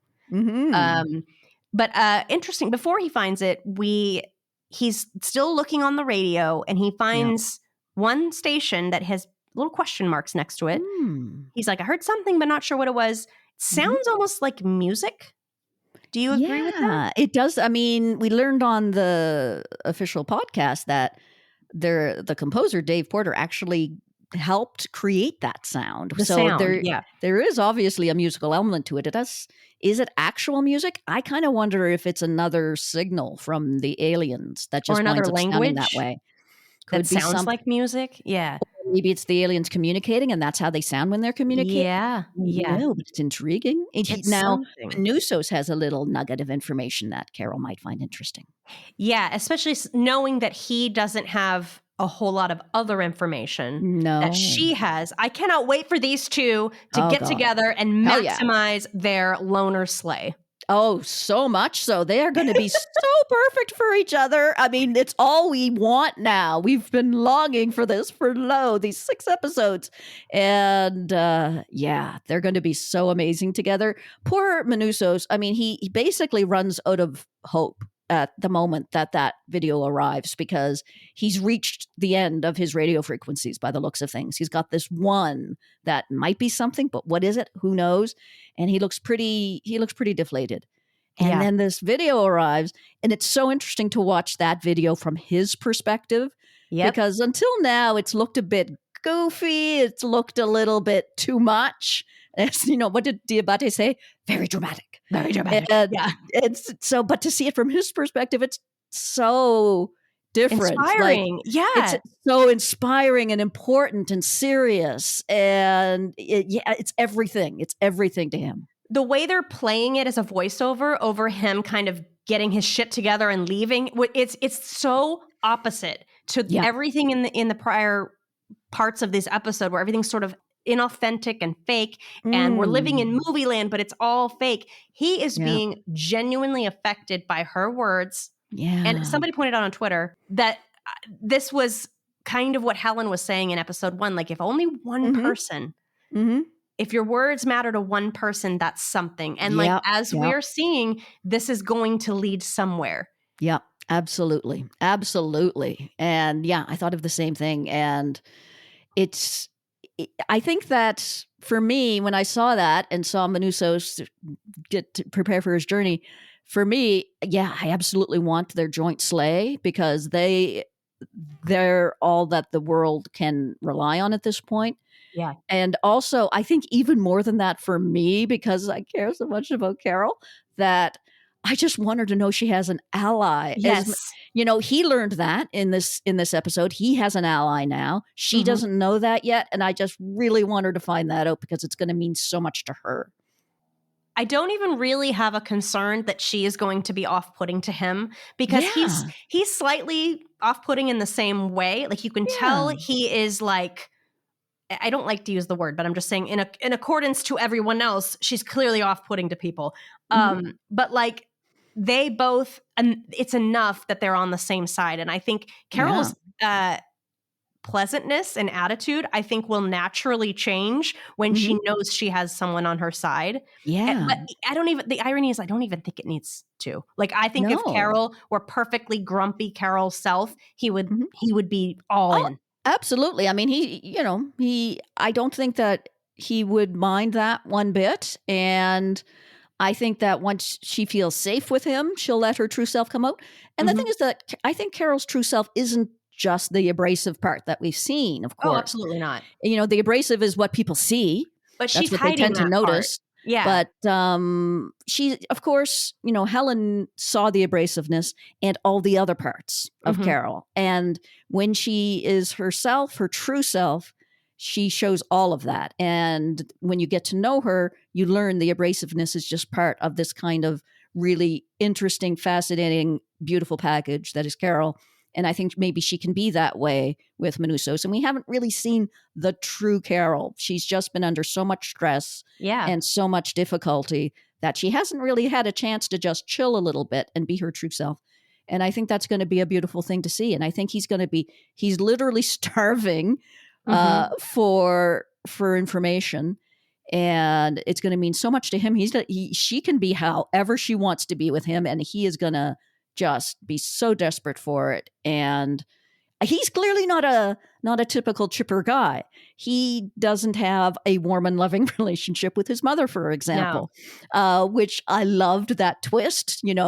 You're not my mother. That pause during which I'm thinking, oh, he's going to say, my mother was this beautiful, warm, and wonderful person, and you're not her. And instead, he says, my mother's a bitch, Yeah. and And he love it. wants that mother. That's the mother he would want back. Yeah, now I'm thinking maybe this is how he figured out that this is a hive mind, and this is how he figured out, because I'm like, he seems so isolated. How did he figure out what was going on here? But Yeah. as soon as he saw his weird and smiley mother, he knew that something Something was up. fucked up was going on, Yep. and it's freaking him out. And so I love that. It says again in just a tiny moment a lot about how he's been viewing this very kind woman that seems to have Mhm. been so nice to him and that's been freaking him out. And it also shows that he's not afraid to call his mother a bitch. So I have a feeling that him and Carol are going to be peas in a pod. Peas in a Also, pod. two people that don't have great relationships with their mothers. Yep. Also, they can bond over that too. Yeah, and I think it's interesting that when we first saw this woman, we both kind of agreed that maybe it was a chaperone type, like Zosha, made to look like his mother. It was very Yeah. closely resembled his mother, but Yeah. very interesting that it is actually his mother. And it is Very nice because interesting.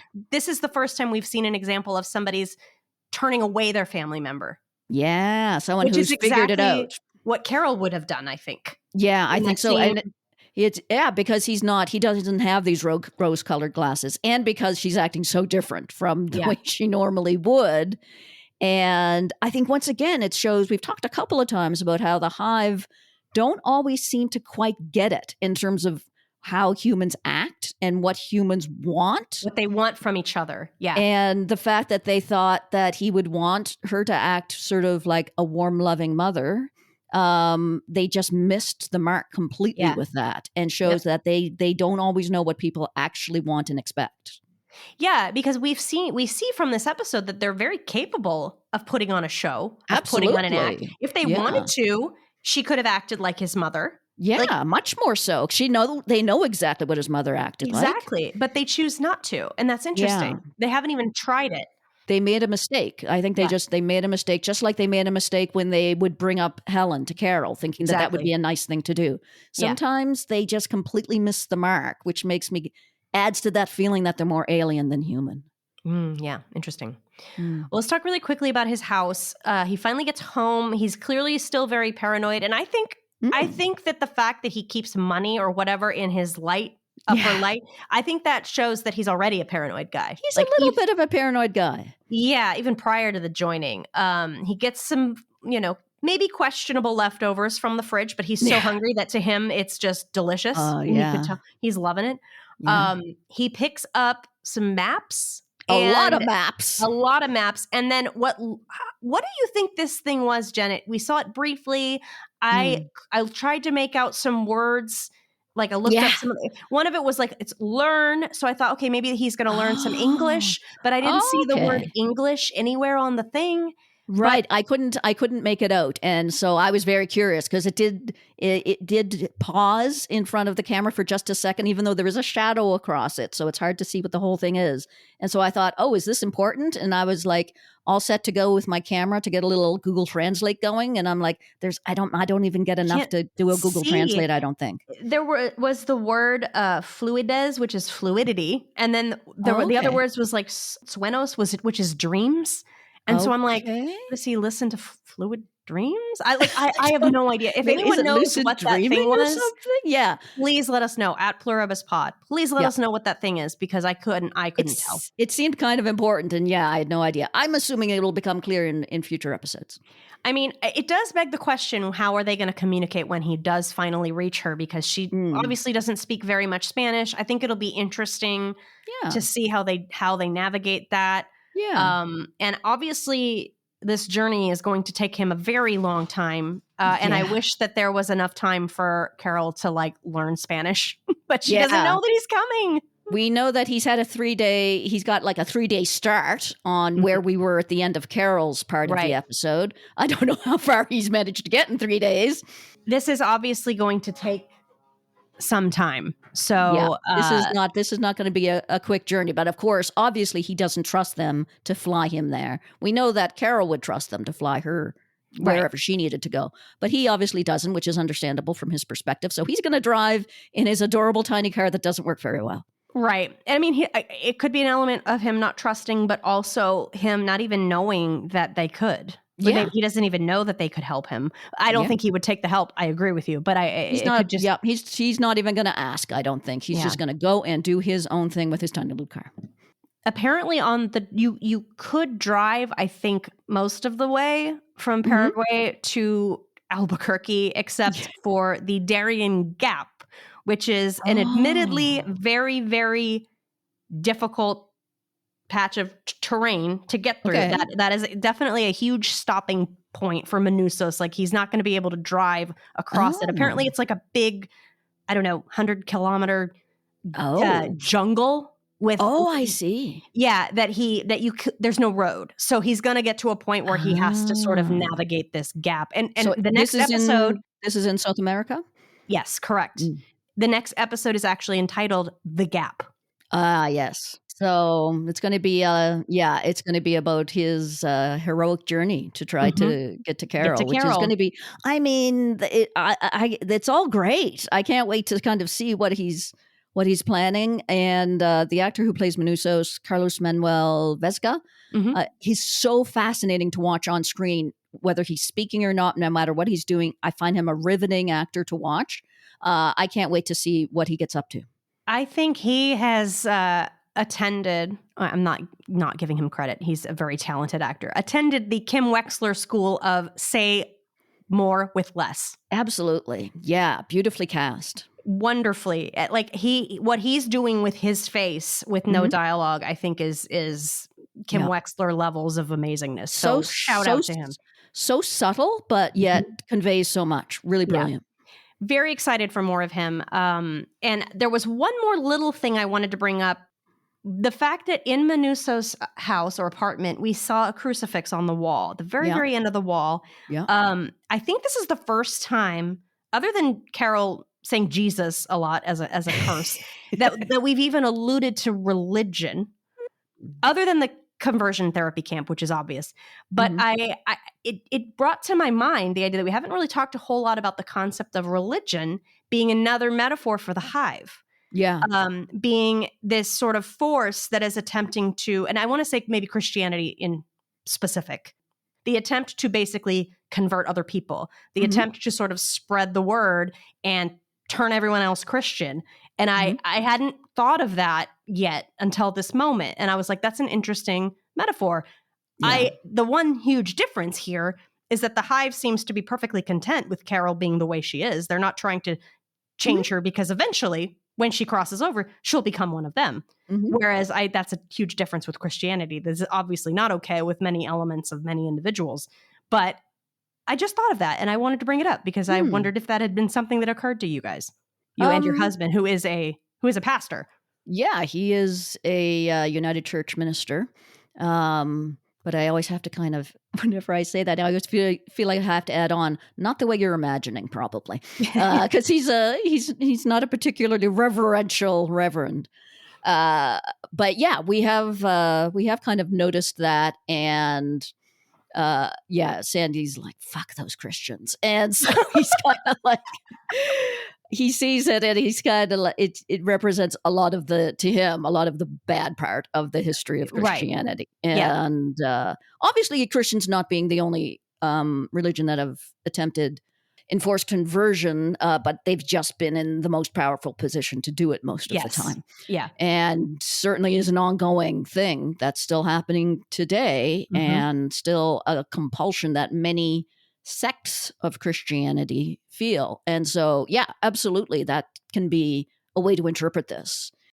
And I think that Menusos, it might be the element that introduces that, is kind of what I'm saying, because he has the crucifix on his wall, and he has something hanging from his rear view, which I thought could be a saint or Jesus or something like that, which I think is just, it's implying that he's a religious person. And so I think if that is a topic that they choose to tackle, I'll be very interested to see how they handle it moving forward. I'll be very curious to see that too. I'll also point out one thing I noticed in his apartment. There looks like there's a picture on the wall, and it looked, if I had to guess, like him and his father. So as much as he thinks his mother's a bitch, it makes me think maybe he had a good relationship with his father, and perhaps he has since passed or something like that. Or he's a Hive member, for all we know. Yep, for all we know. And so that was another little, just a quick moment that gave us a little insight into Menusos. I can't wait to every little tidbit we learn about him. I find fascinating. Yeah, and I'm excited that it does seem to be like an episode dealing a lot with him next week, because I fully expect to see Ray plenty, and I will miss her every moment she's not on the screen. But I do think that we are leading into the part of the show where we need to learn more about some of these other characters, and so I will be very ready for that next week. Yeah, absolutely. This was the first episode that I would say we had like significant parts where Carol wasn't present, and that's very unusual. It must have been kind of nice for Ray to have a little bit of a break, because she's been in almost every scene until now. And so this was a little bit of a change. We had, some Diabaté when she wasn't present. We had some Menusos when she wasn't present. And we might get an increasing amount of that going forward, because we've established Carol, we've established her life. And we can establish these other characters too. And Carol's probably not going to be up to a whole lot right now, I imagine, because she's learned a lot. She knows where she stands, and she might just be chilling a little bit for the next couple of days. So that's fine, as much as I do want to see her chilling or whatever it is that she's up to. Probably Menusos is the one who's doing more active things at this point. Yeah. What is your prediction for when these two are going to meet up? Because I see people saying, much to my dismay and fear, that this will be the last moment of the season when the two of them finally meet up. And I will be mad. I will be mad and throw things at the screen if that's the case. My prediction, I tend to think that, and this is just me maybe thinking this is kind of how Vince operates, his penultimate episodes, I think, tend to have the bigger cliffhangers than his final. For the most part. So I think end of episode 8 is when they're going to meet. I feel like 7 is going to be his journey. I think 8 is going to be the lead up to the two of them meeting. And I think 9 is them going to be finally maybe getting their shit together and attempting to like do something. Stuff. Yeah, that is what I hope happens. Please, dear God, I need to see them interact before the season ends. I can't physically accept the reality that they wouldn't be together for at least a substantial amount of screen time, so that I can't even imagine that as a possibility. I get that people would say that, because again, I feel like we're thinking of a more typical television show. that it's leading up to the big reveal at the end and then it ends. But last week, I think I predicted that we wouldn't find out what Carol had seen until like the end of the season or something ridiculous. So clearly my predictions are very poor. So at this point, I think what you've said makes a lot of sense. I think I'm going to assume that as much as it would be typical in terms of a narrative structure to have them meet like right at the end as like a bit of a cliffhanger, I don't think that's necessarily Vince always zigs when we think he's going to zag. Yeah. And so I think I think you've outlined a very solid timeline.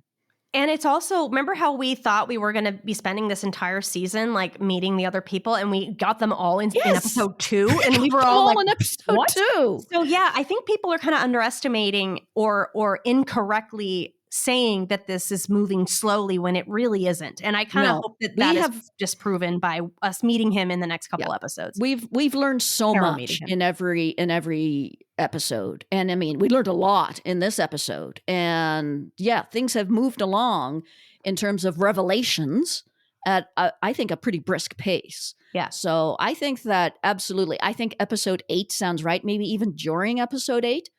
Maybe or the end of 7 even. I would not be surprised. The end of 7. Could be the end of 7. Yeah, I could imagine that. And that would be exciting. And then because there's a lot that they can do together before, we kind of like have to give away too much. Right. They could be spending all of episode 8 just trying to learn how to communicate with each other. I would be happy to watch that as an episode. And then in 9, they really start to kind of get moving. Who knows? Yeah. But that sounds like something that could happen. I hope, and I don't imagine we're going to have to wait to the end of the season, but I've been incredibly wrong on more than one occasion. So who knows? Well, we're about to find out, Jen. Yeah. This was a great episode. This was a great discussion, a long discussion, but I think very worthwhile. We covered a lot of stuff. Yeah, but there was a lot happening. There was a lot happening in this episode. Yeah. But let us know what you guys think at Pluribus Pod. Check out our website, pluribuspod.com. That's where you can find us everywhere. Please rate, review us. That really helps people find us on your various listening platforms. And man, we got another episode, an exciting one coming up. We do. Very, very, very excited for it. And we will see you guys next week on Pluribus Diaries. Bye.